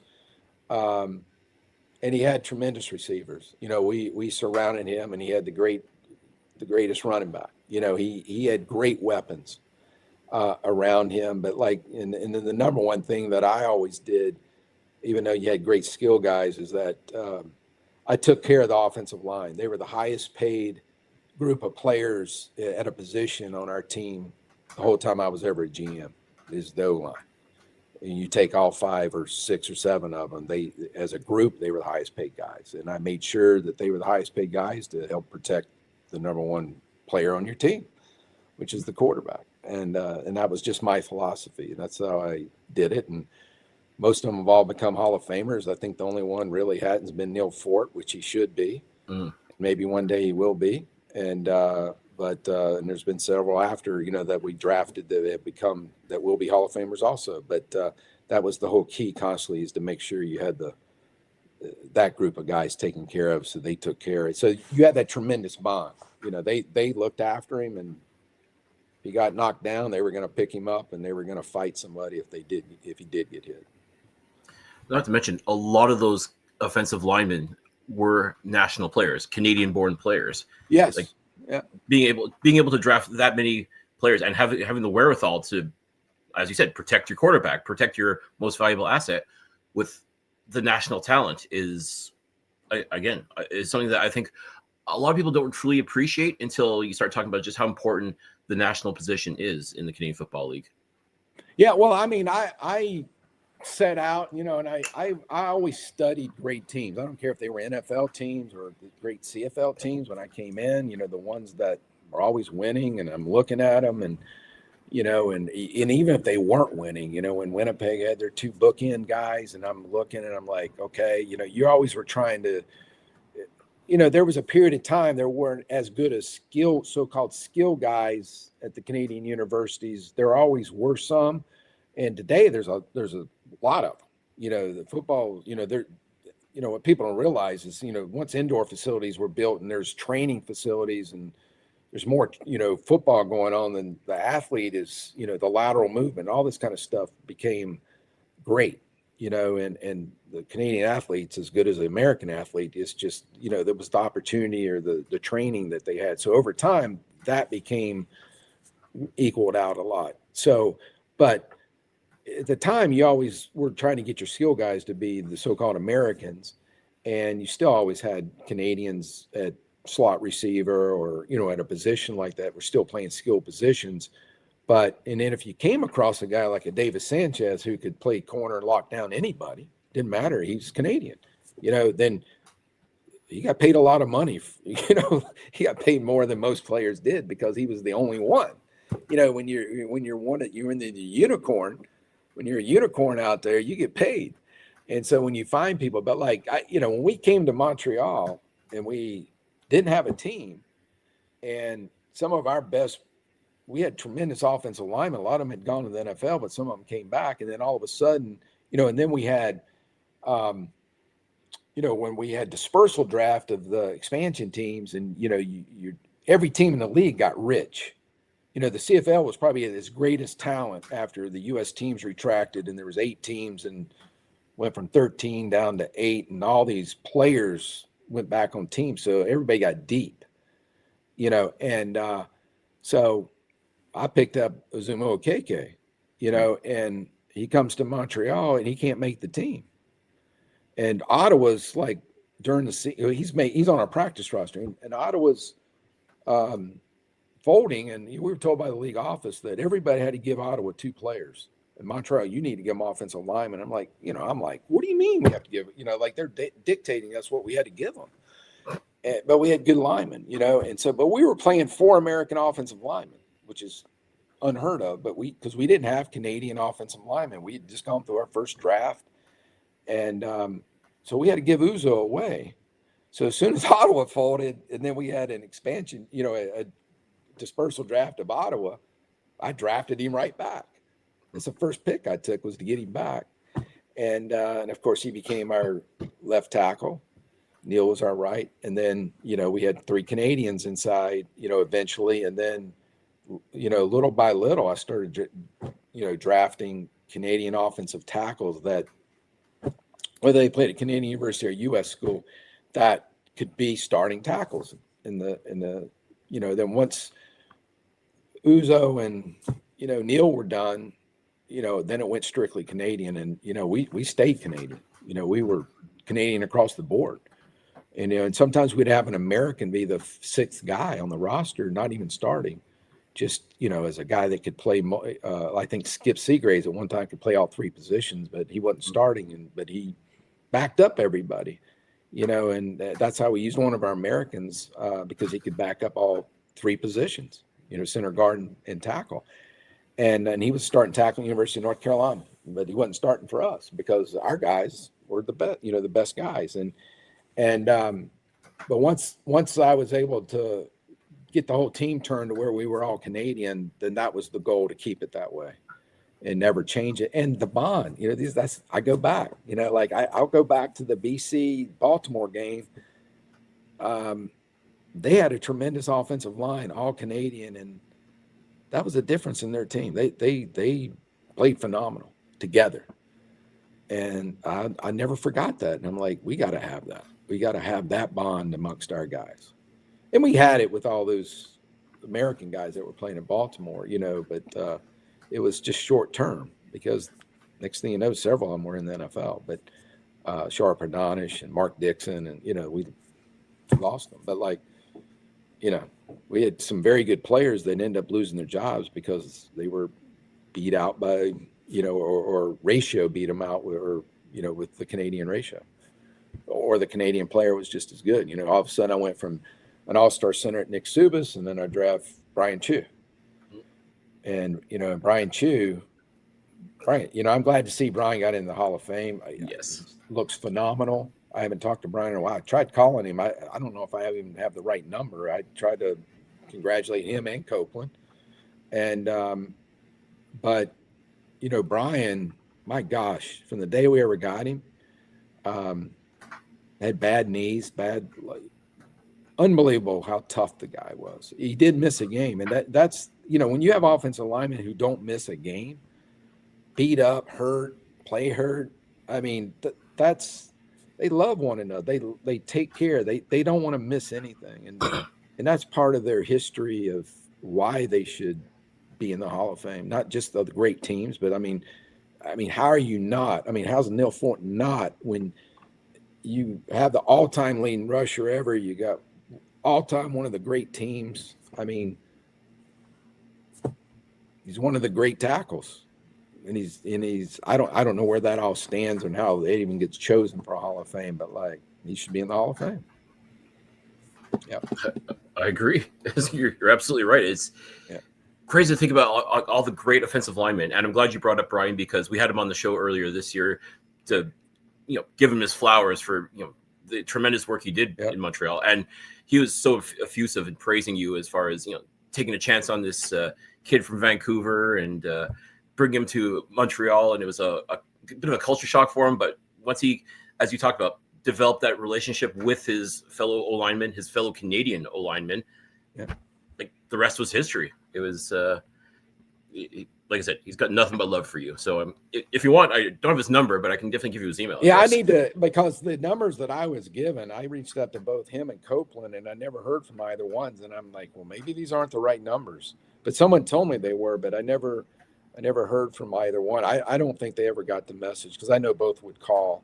But it's that, even like, Copeland. I mean, like, I was going back and forth with Copeland when I brought him in, and I was letting him go back and forth to NFL Europe, and then he'd come play for us, and he'd go back. I'd let him keep doing it because he was still getting shots in the NFL with Dallas.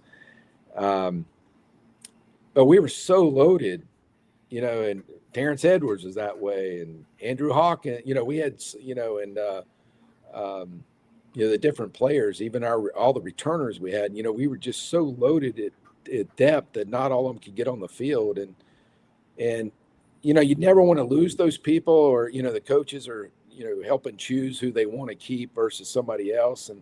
But when they go on and they have success somewhere, that's like me plucking in. I'll get it in a second, but it's like plucking somebody else to your team that's been on a practice roster, not getting an opportunity, and they excel with you. So you're the one that gave them that opportunity to get there, and then you keep them. But like when you see them go on somewhere else because they're just not getting as much opportunity, and they need to get on the field. As a person that does personnel work, you did your job. You either did your job finding someone to bring them in, or you did your job because they couldn't make your team, and your team's that good that you're helping supply players for the other 7 teams in the league. That's really what happened. And we had a lot of that go on during that era. And but you feel great for them because you're picking the right people, and you also know that you're sitting there and feel good for those people that they've had a great career because they deserved it. They were that good. It's actually a pretty good segue because what we wanted to ask, since we're talking about players and stuff like that, because I do want to actually ask you about Mark Trustin, but I want to ask you this first. But is there a player that you regret letting get away? Well, give me some examples, and I'll tell you if we let them get away or if they made their choice to get away. Oh, okay. Yeah, I mean, because you talk about these media stories. Like, let's be real fair. here. That's fair. Okay, I'll give you one. I think he was under your tenure at Chad Owens. Yeah, well, Chad Owens made an agreement with us going to training camp the year before. Now, Chad, I had Chad on the neg list probably for 8 years. Chad got hurt in the Arena League. After the NFL, he wouldn't come to the CFL. He was coming off a knee injury. He came and played for us. He wasn't up to 100% speed the year before. We let him do some returns near the end of the season. He comes back to camp. He's under contract. He wanted to come under contract equal to the guys that, his contract was slated as a returner and not as a starting receiver. He wanted a starting receiver contract. And we made an agreement that if you don't make it as a starting receiver, then you got to revert back to your other contract. So we go through camp, and once camp was over, he didn't want to change his contract. Okay. And so it came down. So because Andrew Hawkins played and he had this phenomenal season, but Andrew also got hurt. He broke his ankle going in the Grey Cup. Yeah. And what career he had in the NFL. So coming back, and we have both these guys, and then Andrew's still actually hurt, and the doctors projected he'd be ready by the second game, which he never was ready until about the 9th game. So then we're sitting here with the coaching staff, and Coach Trestman's like, which I understand why he would rather have Andrew, because Andrew had been playing for him, quite a bit. And so we could have kept both as long as Chad went back to his original contract, but he didn't want to. And again, I don't fault Chad. I don't even know how Chad did it. Chad married, had several kids, living in a hotel room. And that's the side that people don't see, not making a lot of money. He had a connection in Toronto, going back to Hawaii, that they said, come play for us. And he had in his mind that's what he wanted to do. So we traded him and got something for him to Toronto. And I have all the love for Chad. But our agreement was for you to be able to stay that you had to be, for our cap to work, this is what you had to do if you weren't a starting receiver. He felt he should be a starting receiver. And he went and proved himself over in Toronto. But again, we probably went 4 or 5 years without changing a starting receiver and on our team, and we had great receivers, and so Chad came to the CFL and did he was capable of doing, what he was phenomenal at in college. Was trying to break in the NFL, was still trying to break in the NFL, went to Ringley when he got hurt. And I look at it as it was one of the great things that happened for our league, for this town, for the city of Toronto to have a hero when they were really struggling. And all of a sudden they had a player that they all went to and then became a CFL star. Terrence Edwards is a similar kind of story. Okay. Similar, very similar, where he was on and off our roster and in and out, and he ended up going to Winnipeg, and then he became their star receiver. And if he'd have stayed in Montreal, he wasn't going to be the star receiver. Copeland wasn't going to be, he was he was right there, but you had guys like Ben Cahoon and these, and different people that were already starring. I mean, some want their own stardom, or not as much sharing. Not that they're not teammates, but I don't fault, when you look at it, but there's reasons why it wasn't just trade to get rid of. We didn't think you were good enough. That had nothing to do with it. Not one thing. And so, that's the real story on that one. And but it paid off for him, and I don't fault him at all. Now he probably held that and that was part of his ammo to compete hard against us. And you guys, I think a lot of times players get traded or sent somewhere, or he knew exactly what the whole story was there, but they used that ammo publicly in the media, to get their game up and then perform and get everybody riled up, and then the media plays off of it. And the media, most of the time, don't even know what the real story is. That's the thing. Yeah. Cliff, was there somebody? Because Chad just came to mind. Is there somebody that if you could ask Jim about? I'm just trying to think here. Anybody that mentioning Terrence, of course. I mean, that's the biggest one, because it sounded to me at the time, and maybe you can expand upon this. It was just a simple matter of, it was a clerical thing more than anything else. Why? Because again, you had Robert Edwards, his brother, playing. But see, Robert again. Both these men are great guys. High school football coach, done a great job. Robert at the time, from what I remember, we brought Jarrett Payton in because Robert would get worn down, and we wanted another back like Robert. So Jarrett was in there to be the backup to come in for Robert. When we brought Jarrett in, I think we had a press conference or something. It really upset them because he took it as, or someone made him feel like we were getting rid of him for Jarrett, because the media made such a big deal about Jarrett, and the club probably did too, looking back on it, because it was Walter Payton's son.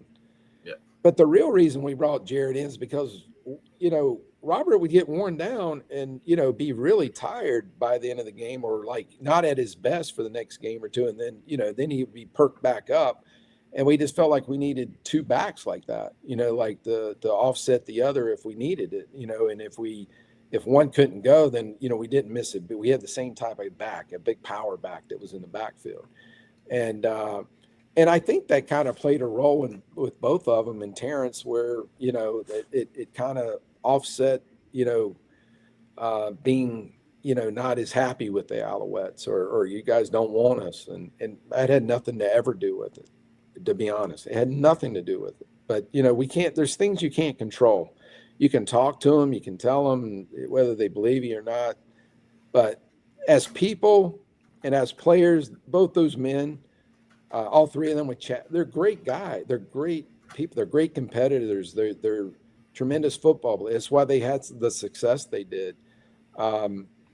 Look, I'm sitting here thinking of I ever made a bad trade. I'm sure I have. I think I won a lot more than I lost. But, you know, I don't really, I know as an organization, I'll say this, as an organization, um, you know, we told Mike Pringle if he ever wanted to be let out of his contract, we would do it for him. And he came to us asking out of his contract. He just tore his knee up the year before. You know, there was always a little bit of heat between him and Coach Matthews. There always was, going back to Baltimore. You know, we had other backs in. They were playing. He was playing a role, and then he got hurt. He got submarine, tore his knee up. And then when the season ended, he asked to be let go. And, you know, I think Coach Machocho was, you know, played a part in that because he had coached him in Montreal and they had a relationship, and he told him he could come to Edmonton. So then he wanted to go to Edmonton. And we let him leave. And I know Mr. Wettenhall always said that's the one thing I regretted is letting Mike leave. You know, and for somebody that's your all-time leading rusher and a guy that's been with your team, and looking back on it, yeah, I mean, but we were true to our word. We told him, if you don't want to be here or want to play the role that is there, and the whole thing is he had already become back the starter, you know, when he got hurt, but like he asked to be let go. So I kept my word, you know, and Mr. Wendell kept his word that if you don't want to be here, we'll let you go. And so he was let go. Now he used that ammo and, you know, and motivation against us or playing against us, and still probably does to this day. But like that's the honest truth, is that he asked to be let go out of his deal because he didn't think that he should have still been really the marquee back, which I don't think, you know, you can argue with any of that stuff. But at the time, it was just what it was between him and a coach and how things were. And we were a successful team. We won the Grey Cup that year. He went and won a Grey Cup. So, you know, it's, you know, that there was no wrong, but the wrong is that I think ideally you would want that guy to stay with you and retire, like Anthony did, and retire as an Alouette from the get go. So, you know, like that you wish didn't happen. 100%. Yeah. In 07, you finished your first, and like I said, it's your first and only full season as Alouettes head coach. Mm-hmm. And then, how did the process start for Mark Trestman? The whole process with him coming into Montreal. Yeah, well, you know, that was we had just gone to the Grey Cup, so I had stepped in and then won some very key games. Got to the Grey Cup, we lost the Grey Cup, and then Mr. Wettenhall wanted me to stay on. And we had long talks, and I'm like, look, Bob, I'll do it one more season, but we have to hire a coach at the end of the season. And he agreed. So I was just going to do it for that season. We were going to go through a transition year. So it really, in some ways, wasn't fair to bring somebody in because we were going to make some wholesale changes, which, you know, we made some really, you know, with Parker and Brown, bringing them DBs in, you know, like we had to make some changes. The team had aged and gotten to a point where we really need to get some different players in. These were two players that I was trying to get into the CFL for a couple years, and finally got them to come. That's when I hired Milanovic. I really felt like Anthony needed a true quarterback coach. He never really had a true quarterback coach this whole time. And I just felt like at this stage of his career, he needed a coach like that. And I thought Scott was going to be the perfect guy. I'd gotten to know Scott while he was a coach in NFL Europe. And when I'd go out scouting in the off season, I'd see Scott because he'd scout for NFL Europe. And then he was living, I think, in Syracuse or, you know, an area like that, Rochester or somewhere. So he wasn't far from Montreal. I'm like, hey, but he was in line to potentially be a head coach in the NFL Europe. And it was a hard decision for him, but he came. But the key is to have somebody for Anthony. I just felt like that was going to be the best thing for him the rest of his career, is to have a true quarterback coach. So we get into that training camp, and you know, I had a relationship, not a real close relationship, but it started when I was a young man. You know, I was a coaching at the Citadel, and my dad was a defensive coach, assistant head coach for the Cleveland Browns, and Mark Trestman was the quarterback coach with Bernie Kosar, you know, at the Cleveland Browns. So when I had time, I'd go up to the Browns, and they're so busy, you're in the way. You know, I'm there, and I'm like, where do I go? And Mark would be like, you can come sit in my room. So I'd go in there and sit. You know, he didn't have a lot of conversations, but he allowed me to sit, and then we'd talk a little bit, and then go out to practice. And so that's where my relationship started with him. And over time, we kind of lost that, and then he ended up in NC State as the offensive coordinator. And I had reached out to him the year before because I had a high school kid in my hometown that wanted to go to NC State. And I picked up the phone and called Mark and said, look, I said, Mark, going back a long time here, but I have a kid that his dream is to play for NC State. And I said, can you at least call him, give him a thrill? Well, he didn't ever call him. He flipped it to the strength coach, Coach Meyer, who ended up being a NFL coach too. And that's kind of how I got those relationships started back. So when we started that season, I asked Mark, because the whole staff at NC State got fired. Mark's now helping the Saints doing some work. And I said, can you come up and be a guest coach? And he had no idea what that meant. I said, just come on up for 3 or 4 days. So he comes up for 3 or 4 days. Okay. And I let him speak to the team. He couldn't believe I was going to let him speak to the team. I said, I want you to speak to the team.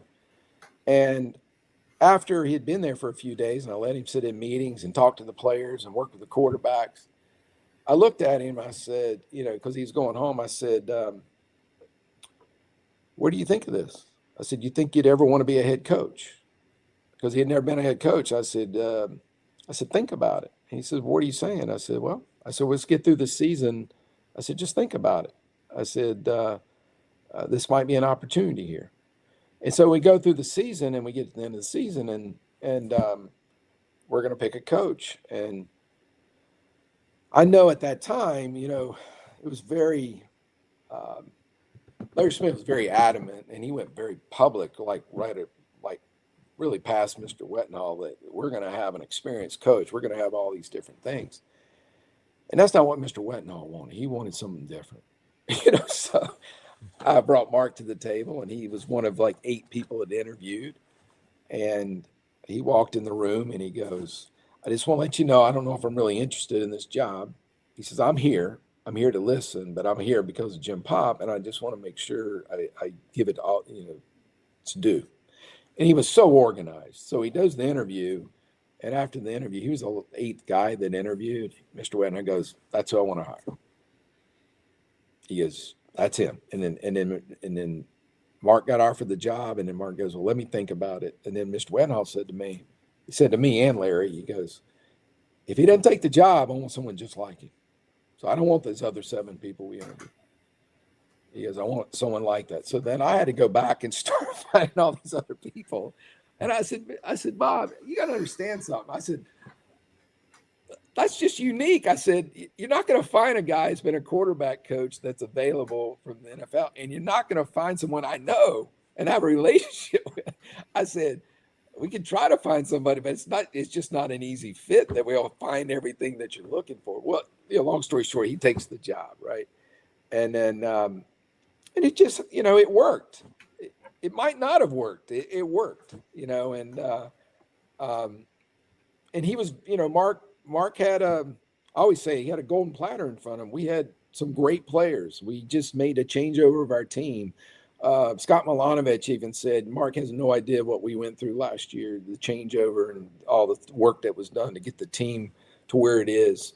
But for him as an offensive coach, I mean, he had unbelievable group of guys, and he did a phenomenal job play calling for Anthony and getting the ball into those, and brought something different to the CFL. And then at the time, I mean, we got all the rules changed in the league because I had these big receivers coming out of the back, and they, at the time, you could push off and power through people like Ray Elgard used to do, and nobody else had that, and like they just felt it was unfair, so they changed the rule. You could never do that anymore. There's no more of that shoving and pushing off that was historically done in the CFL, and but he took full advantage of it, and for someone that had never been in the league, and he was constantly trying to learn the clock, and that was always something to struggle, or the wind.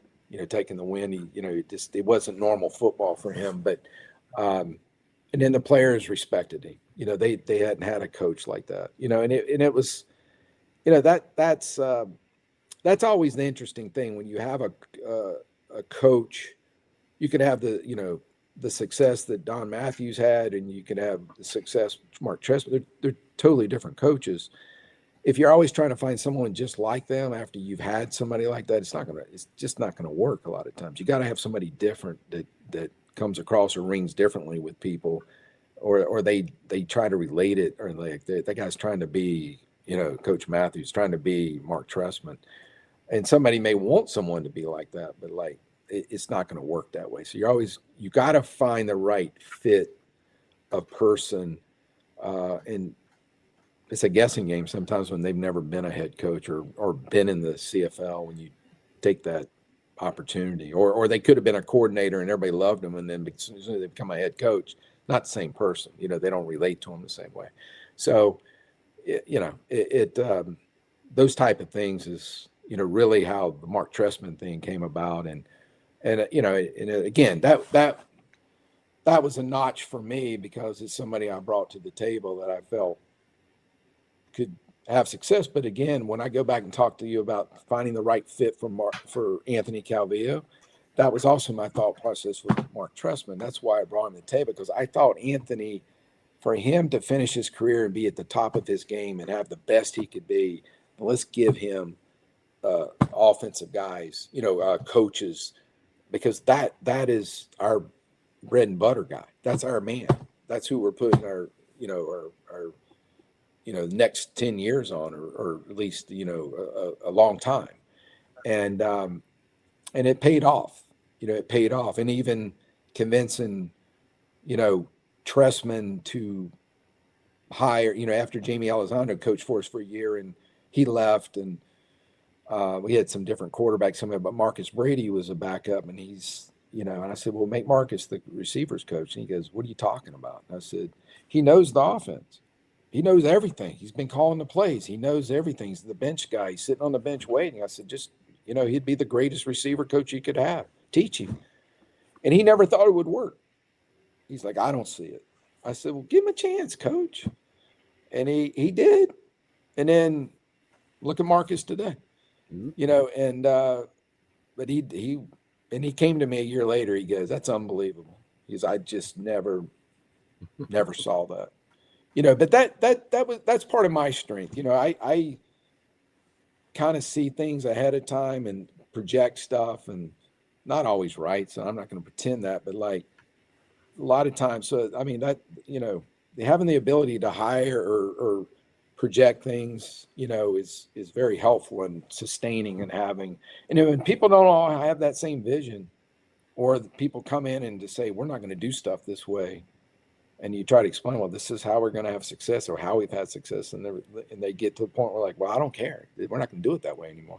It doesn't mean it can't work the way they want to do it. But when it's not working, there's a reason, that things get going south the wrong way, and a lot of people don't understand or think or even know the reason why. But there's a reason.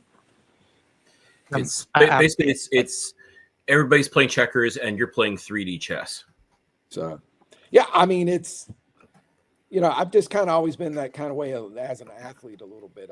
I just always had, I don't know what I can't even, it's intuition of what to do or next. I was that way as a point guard. I'm flipping passes and throwing, and people aren't ready for the ball. And you're just like, I guess you got to play with each other long enough to, okay, I better be ready for this. He may flick one behind his back and hit me in the head or something. But,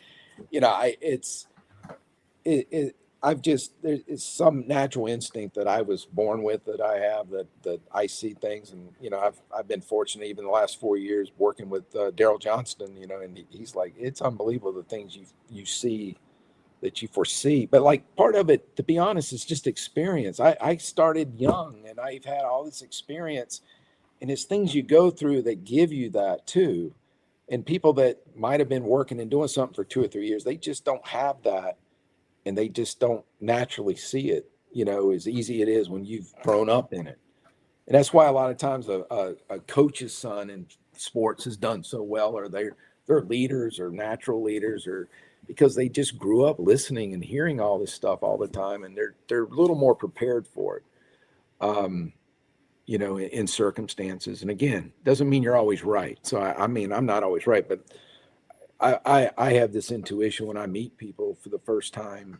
And not that I don't give people second chances, but I mean, I can tell in 10 minutes whether it's somebody I really want to be around or them to be a part of what we have.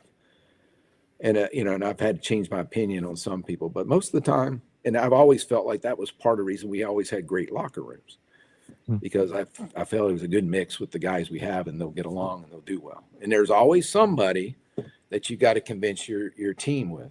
And I always, David Sanchez is one of those guys, because he was very worried. He was very confident and about his ability and could play. And, and he came in as a rookie, and I'll never forget Rod Russ standing up in the meeting one day. He cut the film off and he looked at everybody, turned the lights on, and he looked at everybody. He goes, "This young man right here is going to be here. Some of you aren't. So you better accept him and start playing with him. Turn the lights back off. Let's watch film." Because he knew it. Love it. Oh, yeah. I mean, he knew it. And of course, that probably, he probably bolted up even more, but like, but, Davis, I can remember when Dave Naylor called me, and what do you think about David? Davis possibly doing media stuff. I said, be fantastic. Yes. But how Deion Sanders was when he was doing stuff before he went back and coach. I said, Davis is going to be a Deion Sanders type guy. He's going to be real, and he's going to tell you like it is. And if it's going to be different than the other people have, but I said, if people let him, he's smart as can be, and you're going to see how good he'll do. And Naylor went to bat for him, and look at him. He's done well. But that's Davis. Yep. So I have all the confidence in Davis. And Davis is always, come to me for advice. Every time, you go back to NFL, come back, Jim, Calgary's offering me this. What should I do? Take it. We're not going to be able to pay you that. Take it. A year later, they're trading him. I'll take him back. So I always laugh. I never had to pay him what everybody else paid him. I always got him back. And then Edmonton, I said, take it. And then he wanted to go home because his mom was very sick at cancer. And she always thanked me every time she'd see me. Thank you for taking care of it. Hey, he knows what he's doing. He's a great player, and and he's very respectful. He always was respectful with me, and he always had a relationship that he could pick up the phone and call me and ask me for advice, and he knew he was going to get the real answer. Even if we were going to lose him, like, Davis, if you want to get paid double the money, you got to take it, man. They're going to pay you that, take it. And that's the kind of relationship we have. I know there's one question that Cliff wants to ask you specifically about the 13th man. Cliff, you have to ask the question because I know you love asking this question. Well, before I do want to get from your point of view, that 2009 Grey Cup and this is a stat that will forever blow my mind. The Montreal Alouettes won that championship despite never leading until zeros on the clock in the fourth quarter. I want to know your going through that game from the highs and lows, everything of it. I want to just really quick, just give us your take on that game overall. Oh, I'll say this first of all. I always say this. It's a shame, and maybe the flag's going up as soon as the kick was being made, distracted Damon Duvall a little bit, and he missed the kick. But I'll make that excuse for him. But like if he'd have hit the kick, whether there was 13 men on the field, what you would have heard about that game is that was one of the greatest comebacks in Grey Cup history.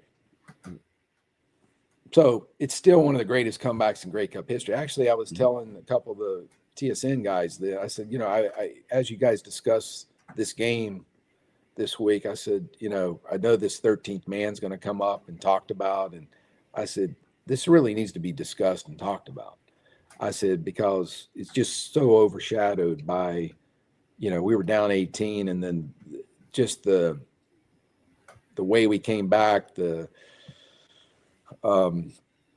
fourth down conversions, you know, the big time plays that were made, you know, how our defense rose up, you know, even I'll never forget, like after we scored, missed a 2-point play. And I can remember Milanovic coming down and saying, hey, Mark asked me to ask you, do we punt or kick off? I mean, do we kick off or onside kick?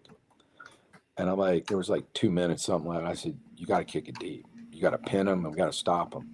I said, and then you'll get it back in field goal range. And I said, you got to use the clock the right way because the clock stopped all the time. And you know, and that was the trust that Mark had in me. I always stood on the end of the bench, though. You know, I always felt good that, you know, at least gave him some good advice that, you know, for us to have a chance. But we stopped them, and then they punted this unbelievable punt. And then, of course, we got Mr., you know, consistent back there, and Brian Bratton, and the ball goes right through his arms. And I think Boulay goes and recovers it remarkably, but the punt went like 70 yards. It's like now we have to fight our way back. And but I just so many I think, you know, with a lot of Ben Cahoons and Watkins and, you know, different players that I think Kerry was still with us, but different players that made big plays with Anthony converting the passes and even on third downs and, you know, to keep the drives going. And I might have said fourth earlier, but third downs and then getting to that kick. And then, you know, here we are, we're lining up. We're going to win this game. This is unbelievable. And then, you know, then what happens. All you hear about is the 13th man. And I'm like, it's just a shame that that's what you got to hear about in that game. That happened, and yeah, we got another kick, but it would just been great if the kick would have gone through the first time. And we hear about the great comeback, and because that was a phenomenal comeback. That's what rings. You know, of course, that was like an unbelievable feeling. You know, and you know, you're having such a great time, and everybody's jumping all over each other, and you know, we always have a big laugh to this day because it was caught on film. I'm running out there, and I just jumped, just like dive on a pile, and the pile moved, and I hit the ground, and I think I broke a rib, man. I couldn't breathe. I'm like hurting in the locker room, and we're talking about it days later because, you know, what I always see is when the field goal is going through, I see Scott Flory running like a bulldog after the, you know, like straight ahead. That's what you see as the ball's going through is him running down the field, and you know, of course, we designed a ring with that ball going through the upright, you know, and on the Grey Cup ring. But yeah, I just wish, even for Anthony and the history of our team, that it's just discussed about what the great comeback was more than because look, we give them credit. They played very well. We didn't play maybe our best, but you know, everybody says that, you know, didn't play our best. They played well, but they played a very good game. They were rolling. I got into that fourth quarter and something changed, which happened several times in the Grey Cups for us that we, something always went on in the fourth quarter, either good or bad, and it became a very close game. And so it wasn't historically that happened a lot of times, but yeah, the great comeback that's not talked about. Yeah, it is unfortunate that instance kind of overshot because you're absolutely right. It was such an incredible comeback that unfortunately just doesn't get nearly the attention as this unfortunate penalty Saskatchewan takes. Yeah. Now, what I want to ask you, and again, your perspective on it, in a documentary on TSN, Damon Duval talks about purposely pooching the kick because he saw the flags fly. We've asked several members of this championship organization about that, what they thought of that. I want to know, do you think Damon pooched it on purpose, or is he trying to I've put one over on us? I've never heard that ever. I'm not Damon. I mean, Damon answers for himself. If I would say no. I mean, I would sit there, and I've never had this discussion with Damon. Now, could he have been distracted by the flags all going up? Sure. Yeah, all of a sudden you saw these flags go up before he kicks it. He could have seen that all out of the corner and his peripheral vision, and he might not have kicked his best ball by that. Or even the one he kicked through wasn't. It was a knuckleball went through. But I really don't care. He got it through. Under even more pressure. It might have got a second chance, but now you just missed one. You're gonna miss a second one. And he kicked a knuckleball that went up and like down.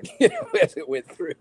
But he kicked it through, and and Damon, most of the time as he ever kicked for us, doing both duties, and he was an All-American in college that did both duties. I mean, he did a great job, majority of the time he was ever, including making that game winner. And but like I've never heard that. I mean, I have no idea. I've never heard that one, but it really doesn't matter. I mean, again, if we'd have hit it the first time, we wouldn't have heard anything about it, and about the 13th man. And then they had 13 men on the field. So, I mean, that's why the flags go up most of the time in that circumstance. My concern is knowing when all these flags went up, most of the time, it's on the defense. They have too many people, that they were really going to, actually make the call. That was my concern, that they were going to hold the penalty and actually let it go again. Because I could have easily seen them going game over, and then them, the next day be like, hey, yeah, we made a mistake. What would you have done? So they did the proper thing, and it was what was supposed to happen, take place. And unfortunately, the other team didn't, knowing that we did miss it, they could have won if they didn't have that on the field. But like I said, if we made the first time, then I think we'd all heard about the great comeback. True enough. And the vast majority of Damon's teammates tend not to believe his side of the story. So I guess maybe that'll have to be our 400th episode, is we'll have to have Damon on too. I don't know, but to set the record straight. Bottom line is he made it, and then we won. That's all that should matter, honestly. That's all that matters. As they say, history is written by the winners, right? So there you go. Jim, you, as a GM, you won 243 games with the Alouettes. Obviously, the Grey Cups, etc. I think the question that a lot of us want to know is, what was the reasoning? What happened in 2017? Why did you leave the Alouettes organization? Or why did you not return to the Alouettes the next season? Well, there was a press conference being called and saying I was going to be there, and I was told not to be there. So there was a lot of things that were being said that weren't true and what was being told to the media. A lot of things changed within the organization. I love the Wettenhall family. There's a lot of things that were going on, but like there was a transition happening.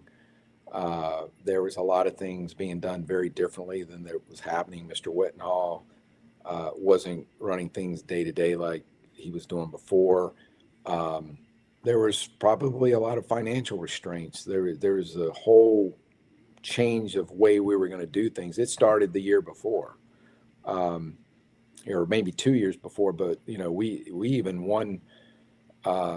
People don't even know this, but we even went one whole fall without even scouting the NFL teams because we had no budget or money to go scout. There were millions of dollars cut out of the budget in order to operate the proper way.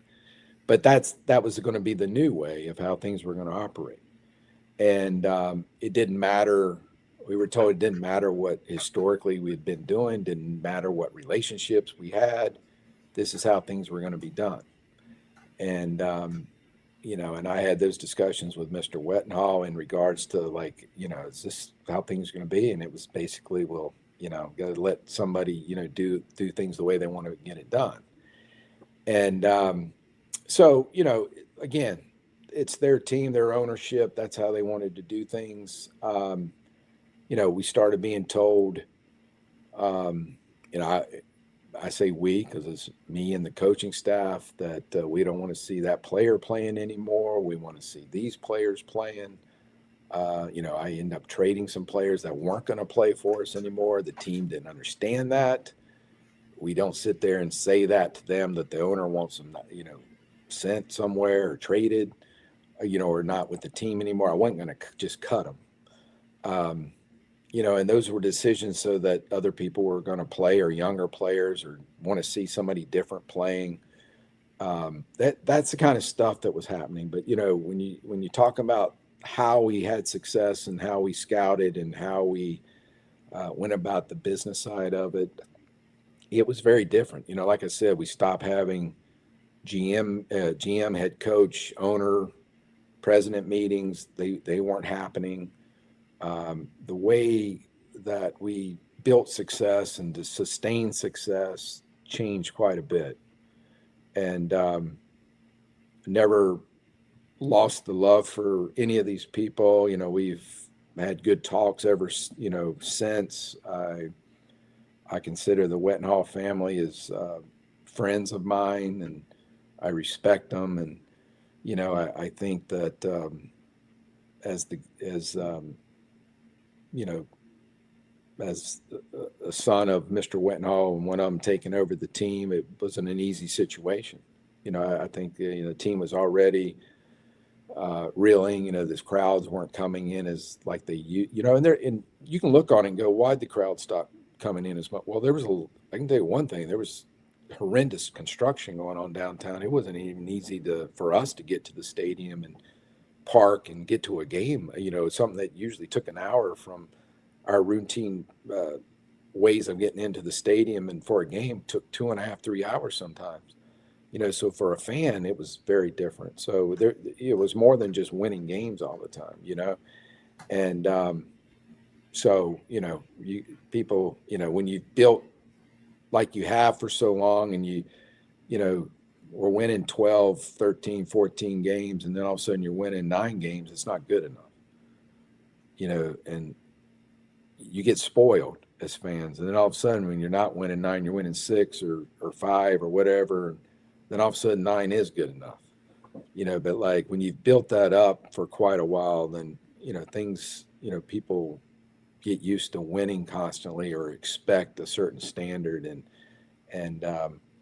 But we never went more than 2 years without ever being in a playoff, or, that's what people don't really see. I mean, we went through I went, 22 years there, where 11 times you're in a Grey Cup. I mean, every other year you're in a Grey Cup. I mean, it doesn't mean every other year you're in, but like on the average, and then there's teams that haven't been in a Grey Cup in 15 years. So, that's what, it became a tough time, in a lot of different aspects. So not all of us did everything the proper, like we could have done better. You always can look and criticize and say you could have done something better, or if you had resources to do something a little better. But like, I know when we started having to scout differently, I said, it may not affect this season, but in a year or two, it's going to really affect the team. That's what you got to understand, and people new to the business don't always understand that. They just think it's easy, black and white, or you can just drop somebody in there and say, hey, you're going to keep this coaching staff, but we're going to bring a new coach in and they're going to coach. I said, it doesn't work that way. You better get your Pete. You better get your, I know when we hired Tressman, I told Mr. Wettenhall, you're going to have to pay everybody off, and you let Tressman pick his own staff, because you can't just say, hey, we're going to keep him and him and him because they've been under contract and make him keep them. I said, it doesn't work that way. And they let Mark pick his staff, and he kept Milanovic, the only guy he kept. You go fast forward, and there was times where, okay, we're not going to keep this coach, but the rest of the coaches are staying because we're not paying them off, and we're going to get a coach. Not going to work. And it doesn't work most of the time. It just doesn't work.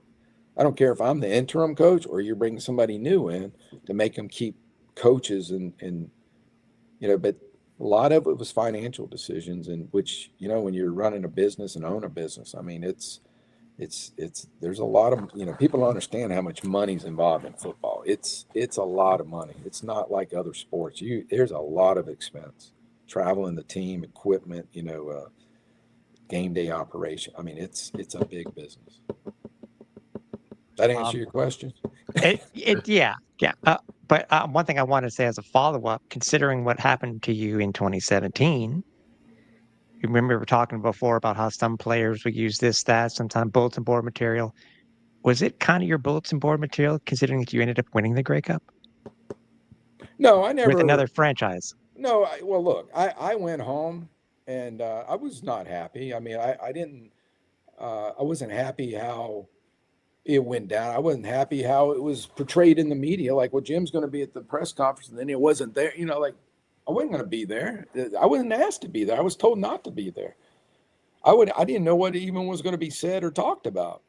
You know, and we hadn't even parted ways completely. You know, but we, you know, it was mutual. It's time to move on. It's time to go a different direction because, and that was hard. I've been there 21 years. I mean, like, that's like the third, like maybe the fifth longest tenure of any GM in any sport in the history of sports in North America. Okay, and a lot of that was, I mean, geez, you know, and if you couple with Baltimore, we're talking what, 11 Grey Cups, 18 division championships, 22 playoff appearances. You know, and you know, and you know, I was in the CFL 28 years, and 22 were playoff appearances. You know, so there's all and probably, you know, it got worse, you know, down the stretch. So, like, you know, I get a call out of the blue to go to Toronto. Now, you know, I wasn't happy with the way it departed in Montreal when I left, but there was a lot of undermining and people, you know, when they start changing or who they wanted to make the head coach, things really get elaborated and people start jumping on and, you know, on board of acting like they're going to do something different or they're the reason or whatever. And that just naturally happens, you know, and so it's just survival is what it is. It's people are surviving because they're afraid they're going to be the next person gone. So they got, you know, sold a bill of goods of what they thought was going to be the next best thing. And I told them it won't work. And it didn't work. And it wasn't going to work that way. And, you know, I got the call out of the blue for Toronto. I mean, I didn't go looking for it. I get this call and I get asked to come up, and I'm up there. I was up there a week before I was ever surfaced on a, you know, I got asked to go to a hockey game, and then next thing you know, people see me, and I'm like, why is he, you know, and then they start putting two and two together. But like, while I'm there, they're asking me, do you think you can get Trestman to come back? And then I'm having those discussions, and I said, I think there's a good chance, you know, and originally he didn't have much interest, and then he, you know, decided that let's do this. And but if Mark would have not come, then we'd have hired somebody else, you know. But at the time I had the job, and no matter what, and you know, and that wasn't an easy situation. They were not a very good team. We still had a lot of blowing the team, and I don't mean to say blow it up, but there's a lot of work that had to be done. We get in there, you know, so many, I think like 4 weeks before the draft, or maybe it was 4 weeks after free agency, or 3 weeks after free agent, 4 weeks before the draft. You know, we were having to piece the team together. Of course, I was able to get some players, veteran players, to come in that had been with Mark, been with me, you know, real leaders, guys that could come in, and then added some other players I traded for that I'd been trying to get, different quarterbacks that I used to have on the neg list, and I lost them off the neg list when I left the league, and then was able to trade back and get people, and then we pieced that thing together, and then we got hot down the stretch, you know, in the back end, and we played our best football in the back end of the season and won the Grey Cup. and then we go into the next season. Unfortunately, Ricky gets hurt, but like there was a lot of like change that still had to come. But like what people totally forget about all that is, after we won the Grey Cup, and even before we won the Grey Cup, the team was sold, and then we were starting over from scratch again, and then they wanted things done extraordinarily differently than what we just built the whole culture of doing to even win a Grey Cup, and it became a real battle for 2 years. I mean, like it was tough, but very grateful for the opportunity. Great people. Really got open my eyes to work with corporate ownership versus individual ownership, which is now I've been working with corporate for 5-6 years. I mean, it was like a tremendous experience and some very professional people. So I enjoyed that aspect of it, but and I think they had to really learn and adjust from their end of you can't operate a CFL team like you operate an NBA team, or there's a lot of different aspects. Like, you can't. It's not cookie cutter. Just because that's what you do for an NBA team, like here, you're gonna have to find some housing for these players. Well, we don't do that for NBA teams. Well, you're gonna have to for here. And that wasn't something they really wanted to do at first, but they finally adjusted and did all that stuff over a period of time. So, it's always a learning aspect. No matter what happens, I don't care what took place in Montreal with some, with ownership adjusting and changing into a different family member to, selling the team in Toronto. There's unless people have the appetite to really be patient and understand and go through it and listen to some degree, and you got to listen to each other, but that's really how you can have success. And so it times it could be very difficult, but yeah, I didn't look at it as a revenge factor.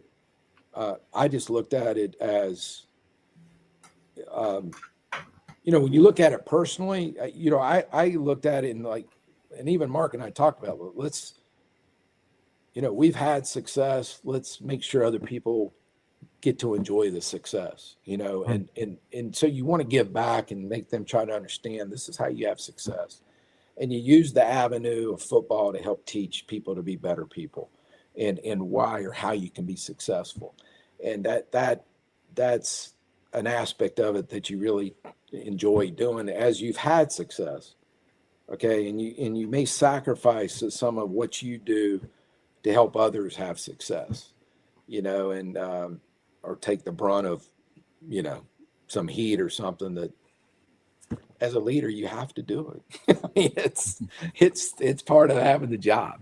I mean, it really is. You don't flinch a lot of times when people are asking you questions, but that's if you're going to have that job, it's a big boy job, big person job. If whoever has a man or woman, and it comes with it. That's just what it is.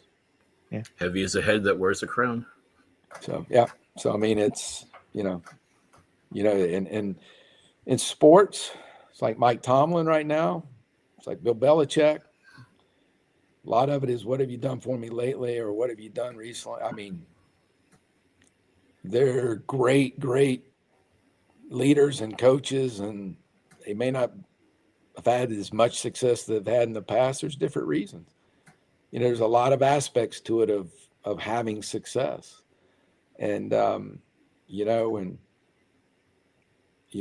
part of having even a great quarterback, you have your hands part of that. It's, whether Cliffy's talking about, like, you didn't see that coming with Anthony, I felt it could happen, but until it happens, you don't know. I mean, I could have been criticized just as much as I could have been heralded because it worked out, because that one worked out. And like I said, the more that works out, the better, then you're looked upon as, oh, you know what you're doing. If some of it doesn't work out, or people put in the perspective it didn't work out, and they may not know everything to it, they may go, well, you didn't do that very well. Well, there's sometimes there's reasons behind it. Sometimes it just doesn't work. Sometimes I can't even get the coach and a player to like each other even after you bring them together. I can't I can't control that. I can try to talk to them, but if they can't see the eye, it may not work out. You got to move on to another, somebody may not want to work with each other for whatever the reasons are. And it doesn't mean either one of them could go different places and still have success. That's the funny thing about this business and sports. So, like I said, I get a lot of thrill out of how many, whether they play for you or they don't, end up having success. That like, okay, I was looking at the right people, whether they're front office people or whether they're players for you. Could have said it better myself. Wow. Let's talk about your current role right now. Now you're with it was the USFL, but now it's the UFL as they've merged with the XFL. For those that aren't paying attention to spring football for whatever reasons, because I know like some CFL fans are just CFL, that's it. Some people are NFL, that's it. Mm-hmm. Some people embrace the spring league and see the potential in finding the next great football superstars.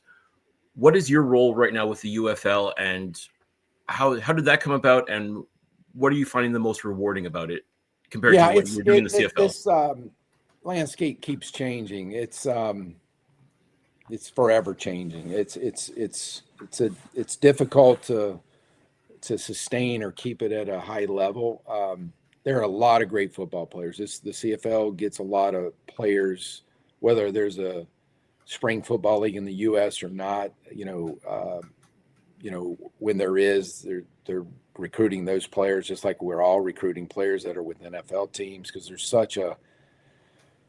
so few guys that stick, a turnover in the NFL there, and there's so many guys that come out each year. People don't realize that each year there's 17,000 draft class guys that are coming out of college football, and there's only between the CFL and NFL and then a spring league, maybe 700 guys that are getting drafted, or maybe 600 guys. And so there's a lot of free agents, and then the turnover, but you got to create relationships. You got to scout and do all these things in order, years ahead, sometimes 2 years ahead of time, 1 year ahead of time. You got to stay on you got to keep relationships. You're waiting for people to come free and convince them to come to, whatever league it is. But the spring football league,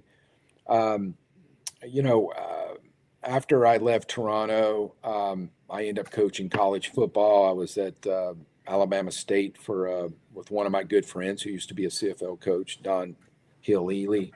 I was the head coach at Alabama State. He called me out of the blue, and this was COVID year. And we ended up having a spring year when Deion Sanders came into the SWAC conference, and they was all televised, but that was their football season. So I was at Alabama State, and season ended, and then I went to UNC Charlotte, North Carolina, Charlotte, that fall. And I had left Alabama. I was the assistant head coach at the time at Alabama State. And then I went there to be chief of staff, partly because my son was in his last year of college soccer at Charlotte, and I wanted to see him play. So that's why I left Alabama State. But then the season ended, and I get this call from out of the blue from Daryl Johnston. Moose Johnson used to be the fullback for the Dallas Cowboys and blocked for Emmitt Smith. And I didn't know Daryl, and he's telling me about Brian Woods, who's partnered up with Fox Sports to form the USFL. And I heard everything. It excited me. I'm like, and then I had a discussion with both him and Brian Woods, and they were like, "You want to come on board?" Yes. And I took the job, as a whim. And I was there to advise both of them. And then when I got I wasn't even there a week, and then they're telling me, "Well, we have a draft in a month, 4 weeks." And I said, "Okay, well, who are you drafting?" And they're like, "Well, we don't have anybody under contract." And I'm like, "What are you talking about?" So, I'm like on a fourth or fifth generation of a scouting system, and I constantly keep track of all this stuff. And I said, if you let me have control of that, I'll get all that done for you. And so in a matter of 4 weeks, I had 1,600 guys under contract. And we had our draft, and we ended up having the USFL. And so we do that 2 years. The XFL didn't start that year they're supposed to. The next year they started, went through a season. They took some of the players from the USFL, some of the coaches, some of the GMs. And then they obviously were having some financial problems. The two parties, met and decided to merge after 2 seasons of the USFL and 1 year of the XFL, which formed the UFL. And so we've done that for 2 years, and that's been Fox Sports and Danny Garcia and Dwayne Rock, the Rock Johnson, and Redbird Capital, and so now going into a 5th year, there's Mike Rapoli, who's come in as a ownership, is partnered with that group, and he's become a managing partner, and and going to be running business ops. And now there's been changes that have started happening. As we go through this, we're still trying to figure out, and I'm not, real sure at where this is all going, but it doesn't seem like I'm not sure I'll be a part of what's going on moving forward. At this stage, Daryl's been, not going to be coming back already. And so, is an ever loaded change, but there's a lot of coaches that are not going to have their jobs. They fired, there's been 8 general managers that have been let go of the 8 teams. So it's a whole new process that's being done and re-looked at. And again, I'm sure it's a refinancial, view of running the league. And again, that's, when you're an owner, you've got to look at that, and they're just looking at it from all different angles. So I hope, whether I'm part of it or not, I hope it survives. I hope it, for a lot of people, it's a lot of jobs for a lot of players. I mean, over the last 4 years, I mean, you know how many, there's only so many guys that have gotten opportunities in the CFL that are coming each year. I mean, in 4 years, we've had over 1,500 workouts in the NFL. We've had close to 800 players sign contracts from the UFL. Currently there's, I think, between the practice roster and active roster, there's over 50 some players that are on NFL rosters right now that have been with the UFL over the last few years. UFL and Spring League, USFL, XFL. Mm-hmm. So it's been very successful in regards to from the player personnel perspective. It's been very successful of the guys getting opportunities and chances and back and forth. It's been great. We've had some tremendous coaches. Getting people to come into the stands has been a real challenge. It's not the easiest thing. We have a great facilities in the UFL, in Arlington, Texas. We're going to change 3 cities. We've had 3 established cities that now don't have a team, and 3 new cities. Those teams that were put together seem to be disbanded. We're still waiting to hear how the draft's going to be, that type of stuff. And so it's kind of starting over again. And so we'll see what direction everything goes in. But I wish nothing, it's been a great time, whether I return or not. And been a great time watching all that happen. And I hope it can continue for football and for players playing.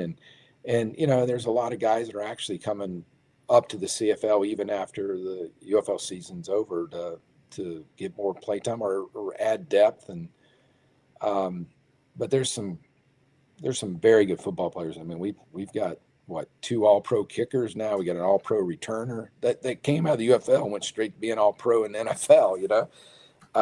We got several guys starting, leading their team in sacks, and so not just guys making the team, but actually starting and playing very well. So it's a lot of the stuff like I've been involved with, or even my title's been senior vice president of player personnel for 4 years. you know, it's not advertised out there a whole lot, you know, and it's fine. You know, it's the people that get marketed are the guys like Daryl Johnston, and I get to. It's been Moose has been great to work with. You know, you know, I can sit and help advise him, and you know, and give him great advice. And you know, he goes up there and he speaks and stands, and you can watch him every week do NFL games, and you know, he's it's a fun person to work with. You know, you have that collaboration and working. I mean, we'll be buddies forever now. You know, and we didn't know each other, so you know, it's the collaboration's been tremendous, and it's been a lot of fun working with all the different people that I've worked with and getting to know. And but they're, you know, as this business goes along, and you know, it's different vision, different views, different aspects of stuff, and so we may all go different directions and start doing something else. We'll see what that leads to. Well, if they want to keep things organized, I mean, you've shown time and time again that you know what you're doing. So I mean, I don't know. I mean, I'm not about to tell these guys how to do their job, but I mean, if they want things to stay the way they are, or you know, just keep things steady, if nothing else, then they'd be foolish to not consider you, as far as I'm concerned. Well, it's just, look, everybody has different visions. There, you know, once there's different people in charge and doing things, you know, it doesn't mean there's all different kinds of different ways to have success, right? There's different ways to. There's no one way. There's no certain way to do something, and we all know that. And but you know, different people get in position, and they have a different view of how, or they want their own people. You know, you see it all the time. It doesn't matter whether it's a new owner of a team. It doesn't matter if it's a new athletic director at a university. A lot of times they just want their own people. You know, and start from scratch, and you know, instead of keeping somebody, you know, or they may be thinking, well, I'm going to change in a year from now anyway. We might as well do it now, you know, and they have every right to. I mean, that's the decisions they're making. And, you know, people can judge that in the future or historically, you know, whether it was good or not good, or whether it's just as successful. But we've had a lot of success from a football perspective, and TV ratings, and there's aspects of the business that obviously got to be better and better. It's not always the easiest solution. You know, like I said, we have this tremendous office complex in Arlington, Texas. We all work out of a building. We have 8 teams in one place. We're practicing all the time. We get on charter flights. We fly to the city and play a game. And you're playing 10 games a year, so you're really in the city 5 days out of the year that you're trying to sell the product. And, you know, and we talk about grassroots and building you're working with your communities and do that. You know, you're juggling. It's you can operate and financially do it this way, but then you're trying to do the other aspect of it. So he's trying to find a balance. And I hope Mike Rapoli, with his business mind, and you know, and he's a great entrepreneur, that he can help find a way to sustain, and that can become a bigger business for the UFL, to have success in both aspects of that, on the field and, you know, and but like what's continued to get the product, you know, the people there has been the product on the field and the viewing audience, because our ratings have been great at, you know, when you're going head to head against anything that's going on in the spring. It's been very good for 4 years. So it doesn't mean it can't be better, but getting more people in the stands and visually seeing that and people watching that, it's going to make a big difference also. And that's got to happen no matter what city you're playing in. Yeah. I know what you're talking about. Yeah, it's funny, Jim.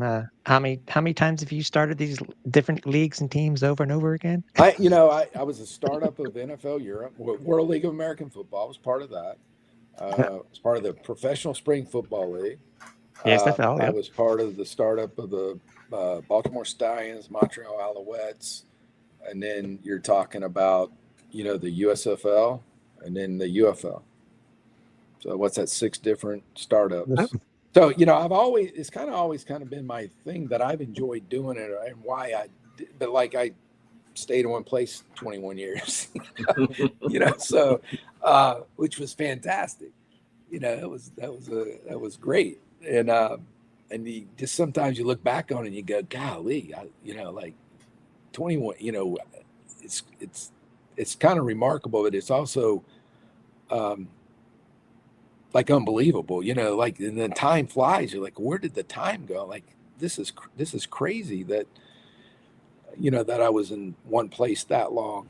And, so when you go through that, obviously you're going to have ups and downs, and it's not always going to be the greatest thing. I mean, like, but for me to be that long for that long a period, it was good for a long time, because you wouldn't have been asked to stay or retained or kept. And if you weren't able to do stuff. And look, you go through all that kind of stuff, and you have, like I said, you have different views, different visions. And again, sometimes financial stuff just is the number one thing, and it doesn't matter how you've done something. It's like something's got to change, or this business isn't going to work.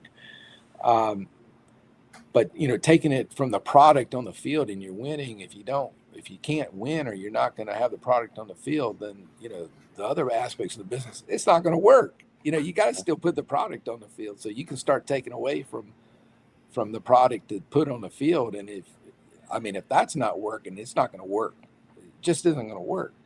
And that's where sometimes I think it gets skewed when people are going. But like, you got to all be on the same page. You got to. It doesn't mean you got to agree upon everything, but like, when you close the door and you come out, this is what we're doing. It doesn't work, we'll try something else, and you work together. But if you can't see eye to eye, and it's just, or it's just adamant we're not doing stuff, then that's what I said. You got to make a decision. You got to make a decision. Do I want to be a part of this? And when I can look back on stuff, and I don't regret anything, but I can look back and go, well, I probably should have left 5 years ago, or I shouldn't have continued doing it, because the odds are it wasn't going to work out. It wasn't going to get back. You have hopes it is. You have visions that it's going to. You got, maybe you can think, oh, I'm going to get this person to understand. Out of curiosity, and all the time that you were with the Alouettes, what's the longest contract you ever signed officially? I think it was 5 years, which, people don't get 5-year contracts. No, they don't get them. As a matter of fact, when I had to sell my house and move to North Carolina, we had already hired Tressman, and then, people don't really know this story, but like, I had a year left on my contract. All my kids, several of my kids were going into kind of the high school type stuff in Montreal. They were learning both languages. I always had concern if we had to move back to the States, that my kids would be up to speed with English teaching. I always wanted my kids to go to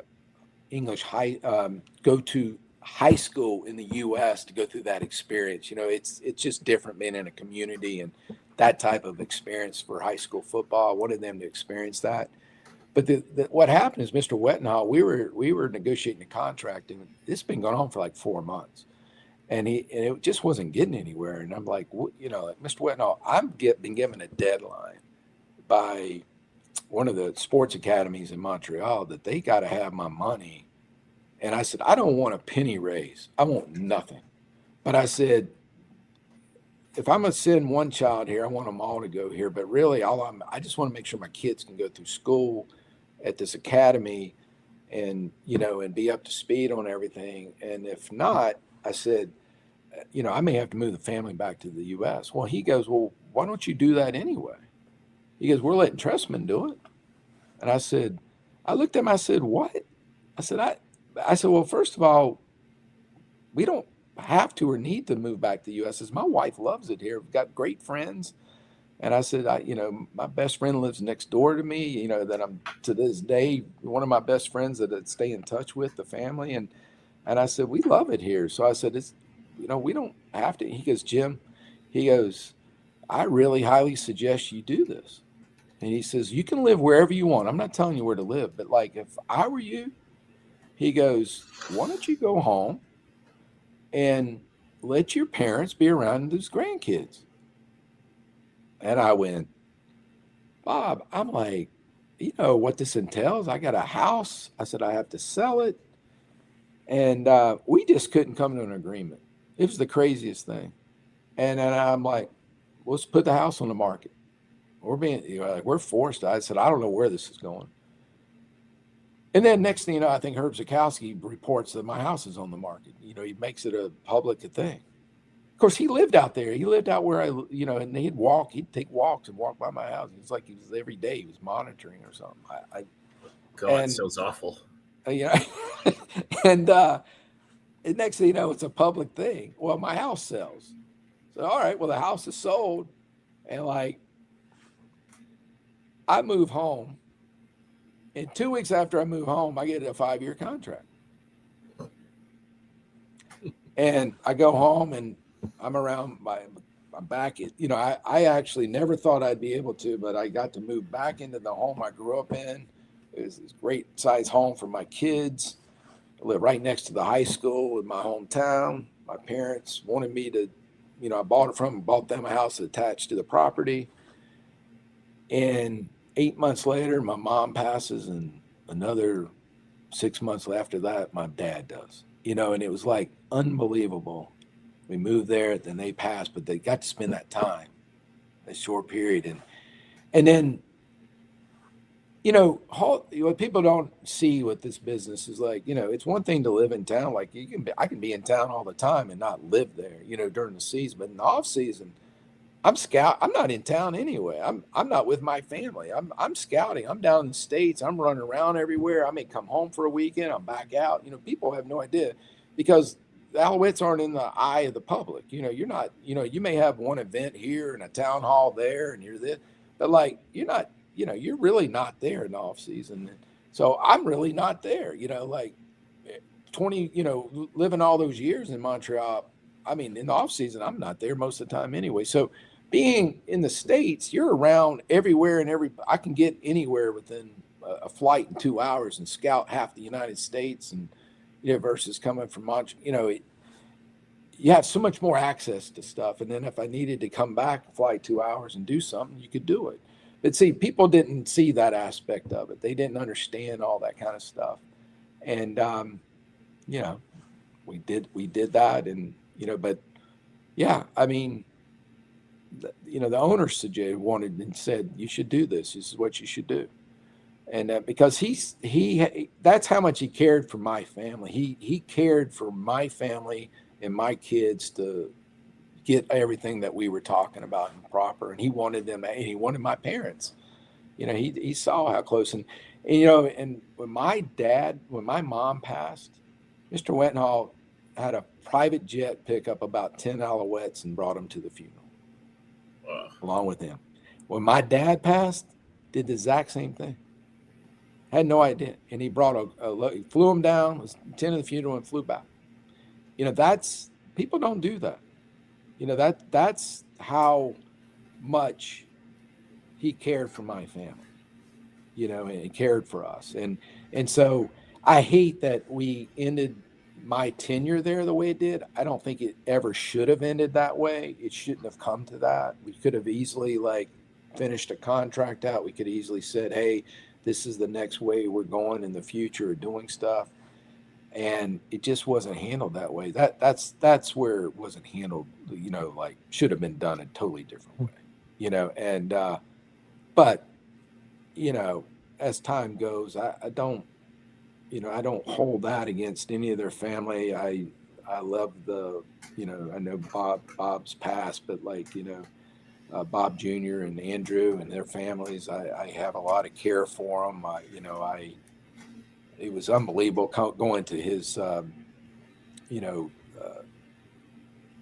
celebration of life, and it's seeing all the different people that he had touched in a lot of the same ways, but in totally different aspects. It had nothing to do with sports. How everybody had similar stories, and how he treated people, and he was just a unbelievable special human being that the Alouettes are just very fortunate they ever had an owner like that cared for people. And you know, and the players that got to know him well, and they know that. And so, you know, Bob and I even after I left there, small period of time went by, but we would talk off and on. I saw him, we would had conversations, and I knew the day Andrew Wetnall called me, I knew something had happened. I actually was down at his hotel he has in West Palm in Florida right after COVID had hit. I had traveled down by car and I was there, and I went by and they were redoing the hotel, and I'm like, I had called and texted Bob. I was trying to get a hold of him. I wouldn't get an answer, and I'm like, did they sell this or something's wrong? And sure enough, I learned how bad off he was. He wasn't even able to return calls probably the last 6 months of his life. It was tough. And but boy, I had some great laughs with him and after games, and he always made you feel good, win or lose. He made you feel good, important. He wanted to sit and have a nice discussion, and you get into the weeks, but there was very few times ever in my relationship with him that we ever couldn't work out or come out to eye and understand one another, or understand what was really going on. It was a special bond, it really was. I believe it. I remember too, like just having even just brief conversations, like nothing compared to what you no doubt had with him, but even just those brief moments, like he was there, he was invested in you, and like, how are you doing? How is that? And just just a tremendous human being for sure. Yeah, he was special. And then when they had the celebration of life, that was really something. Seeing all these different people that he employed or worked with, or relatives that, you'd sit and talk, and then it was just like remarkable. Like he was the same person to everybody in a different way, in a different aspect or business outside of being the sport aspect of it. It was really, really interesting.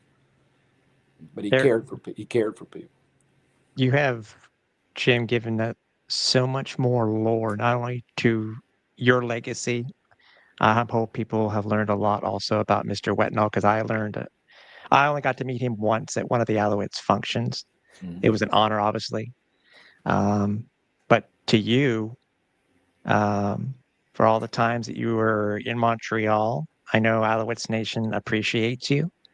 I know we do here specifically, because you were here for our 300th episode, and we could talk for hours, Jim, even more than we currently have. But that being said, we want to thank you wholeheartedly for joining us, for giving us your time, for helping reminisce and talk about your career with the Alouettes, and more that you've done, more than what you've done. And it's just been an absolute pleasure to speak with you, Jim. I thank you so much for having me on and for us to have this conversation. And you ever want to have me back on for just the one particular subject or something, I'm available anytime for you. And but I appreciate you too. Congratulations for 3,000. That's remarkable, and to be that loyal to the Alouettes, and to have that, and it's great to see the success they've been having, and looks like getting back some of that same culture we were able to have for a lot of years, and seems like they have a quarterback to build with for a while, and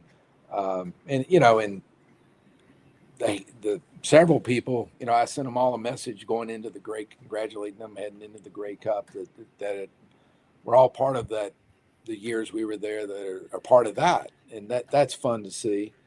And but again, Montreal's a second home to me. It always will be. I have tremendous memories, and I want to be a part of the CFL legacy at all times, and especially the Alouettes. So, but I thank you for having me on, and wish you guys the best and happy holidays, and and enjoy your next segment, 3001. Well, 300, but okay. 301. I'm sorry. But still. But you'll be. This is what I'm thinking about now too. It's like, oh gosh, how am I going to? How is 301 going to? It's not even going to come close comparing to this. We'll try. We'll try. Have some good people. Yeah, Jim, we really appreciate your time. We appreciate what you did here for the city, for the franchise. And obviously, from you are part of how Montreal Alouettes football became what it is today. And everybody in Alouettes Nation and in the city of Montreal and in the province of Quebec, we cannot do anything but thank you, because I know you were a part of the process, but that you were a huge part of it, Jim. And again, we can't thank you much anymore. Hey, thank you. It's been an honor to be a part to historically to even, sit here for you to even be talking to me, that I had such a large part of, being a part of all that. And, you're blessed and fortunate. You look on it and you're like, how things could have been different if someone made a different decision, that, whether you're allowed to be a part of it. So, a lot of people have taken chances on me, and, and I hopefully have, on most occasions, it's paid off that we were able to work together and have some success together. So it's always fun, when you have success. But gentlemen, thank you so much for having me on. And I it was great to be able to have the time to talk to you as long as we did. And I apologize again for getting on so late. So, but well worth it. Here for you. It's a part of now our 300 episode lore. If people only knew, that's the thing. So there you go. Thank you very much, Jim. We Take really care of appreciate yourself. All the best. Appreciate you, Jim. All right. Have a good night. So if you are listening to us now, first and foremost, what did you think of it? What did you think of the interview with Jim Popp? As I had said to you pre-show, Cliff, and many times after we did the interview, the insight that we found out about Jim Popp, the names he dropped, the answers that he was able to give, find out what we did about, if you did not know much about former Alouettes owner Bob Wetenhall, what he specifically meant to this franchise, you know a hell of a lot more now. And now, knowing what I do, I think both of us had the chance to meet Bob when he was alive. It means even more, because I can say that I've learned things about other people, and I have not met them. I wasn't able to meet them while they were alive, and it hurts just to say that I was able to meet Bob when Mr. Wetenhall. The one time that I did was well worth it. And Jim, what can I say? There's just so much more, so much within this interview itself that I hope everybody takes away at least one thing that you did not know. And if we are able to do that, that's what we're here to do. Yeah, I think that if that's the case, then this was 100% a success. And I think I'm kind of curious. I know a lot of our listeners, the Montreal-based listeners, they've been following the team pretty much the same time we started, like when they came back in '96. But there's a lot of fans, I think, that are relatively new to the Montreal Alouettes. They're new to Alouettes Nation. They're just discovering who this team is. And to me, like, this was a great learning lesson, a great bit of history, if you will. Yeah. Again, like you may, especially if you just started watching the Alouettes, say, like, in the 2020s, for example, like when they, started back to, being a championship caliber football team. You may not know what Jim Popp is, and how he came about, and how he basically built this franchise to what it is today. I mean, regardless of the incredible job Danny Machocha has done in building this current roster, it doesn't happen unless Jim Popp was on board beforehand and basically was setting the foundation for what this Alouettes team is today. And I'm starting to see now a lot of the same parallels to that time era of when Bob Wetenhall and Jim Popp were basically running this city. More so than what we thought, by the way. More so than what we thought. Bigly. But now you look at today with Pierre Karl Pelado and Danny Machocha, basically assuming those roles now for this current generation of Alouettes fans. Like, if you're happy with how this team is built right now, after listening to this interview, I think you're going to realize just how it all came to be, how we got to this point where we are right now. So, I sincerely hope each and every one of you really took the time to listen and appreciate everything that Jim had to share with us. I mean, it was an adventure, folks. I mean, this was absolutely incredible. The fact that we got so much of his time and his energy and everything about it, it was just tremendous. We cannot thank Jim Popp enough for coming in and being a part of our 300th episode, folks. We're 300 episodes. He was blown away by that too, which is great. I mean, that kind of support and appreciation is tremendous. I mean, you really can't put a price tag on that. So once again, thank you so much to Jim Popp for joining us on our 300th episode of the Alouettes Flight Deck. And yeah, we're going to have him back on again. I feel like we talked so much with him. Yeah. And I still feel like there's a lot more that we've yet to uncover, as crazy as that sounds. Oh no, I agree. And for those of you who listen to the podcast, to the interview itself during the show and said, well, I don't know this or I don't know that. If you haven't been listening to us the entire time and you're just joining us for the Jim Popp episode, go back and listen to some of the references that we made. Go back and listen to that special that we did for the 25th anniversary of the U2 game. If you don't know much about the U2 game, there's so much within that itself. It's like, this one interview is able to branch off into many different ways, and it actually makes a ton of references to a lot of the shows and a lot of the interviews that we've done over the past 10 seasons. So, you know, it sounds like a playlist that Tim needs to make. 6 degrees of Jim Popp. I mean, listen, you never know. I mean, let's branch that timeline. Well, listen, we've got 10 seasons now of archival footage and stuff that we can use. Why not? Why not make a sort of a playlist, I guess, for lack of a better term, like just something sort of a, what's the word I'm looking for? Like a starter pack for new Alouettes fans to really understand the history of this franchise. Like it goes far beyond, you know, what you may have seen over the past couple of years. I mean, this franchise has been around for close to 30 years, and yeah, there's a lot to delve into here. A media packet. There we go. Okay, that works. Yeah. Want to remind everybody we're on socials. You can find us anywhere. If you want to find us over on X or Blue Skies, over at Alouettes FL Deck, Facebook over at Alouettes Flight Deck Pod, and Instagram and YouTube over at Alouettes Flight Deck.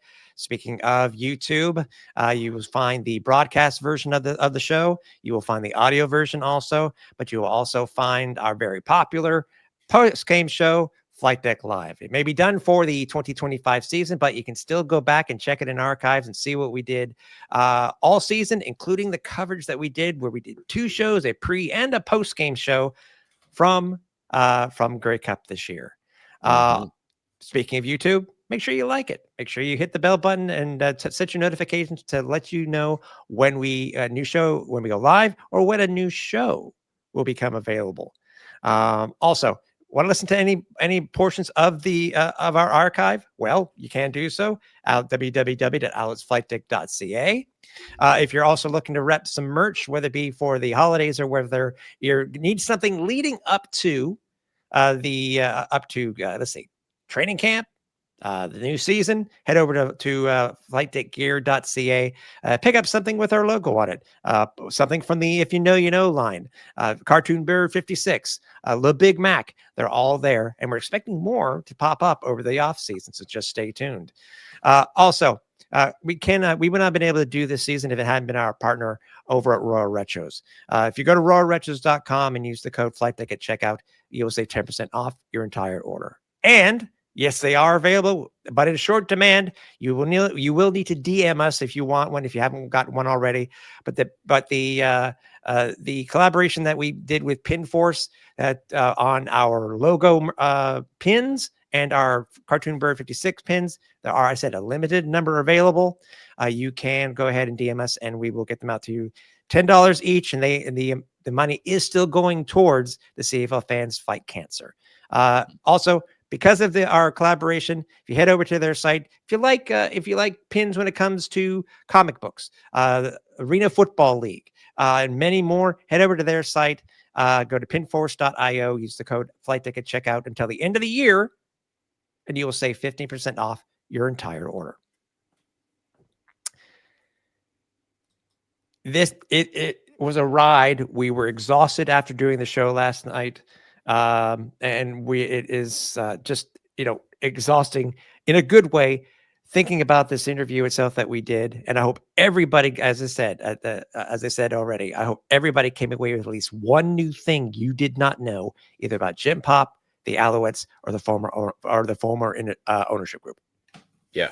And folks, again, if you're on, especially if you're on YouTube, leave a comment leave a comment below. Let us know what you think. What was your favorite part of the interview? What did you learn? If you took anything new from this interview, let us know what you thought, because we want to hear it. I mean, listen, Tim and I were for better part of 3 hours. We were blown away by everything we got to learn. So we want to know what you learned. We want to know what you took away from this. So by all means, folks, hit us up in the comments. Reach us on socials. You know where to find us. I mean, we want to hear what you think of this, because this was, as far as I'm concerned, a truly outstanding interview, a worthy interview for number 300 here. Exactly. And as we mentioned before at the top of the show, there will be at least a 301 this year, and there will and potentially another one. But we can say that coming up, stay tuned to our socials, because as we have done almost every year for our final show, for our season finale, it will be a live show where we get you to chime in about what happened during the 2025 season. So there's actually some news that has been happening, folks, and yes, oh really, we do want to talk about it. Yeah, I know, I'm surprised too, but we will be talking about this news on the next episode. So again, you see our socials, you know where to find us. If you're not subscribed, do so right now. Get notified when we go live or when we drop another episode. So be ready, because as Tim said, we're not done yet. This 10th season isn't over just yet. We appreciate everybody who's listened to the show and come this far and being able to hear us talk.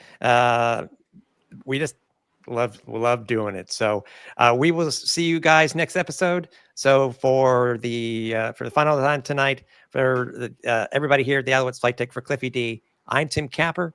We're on Final Approach.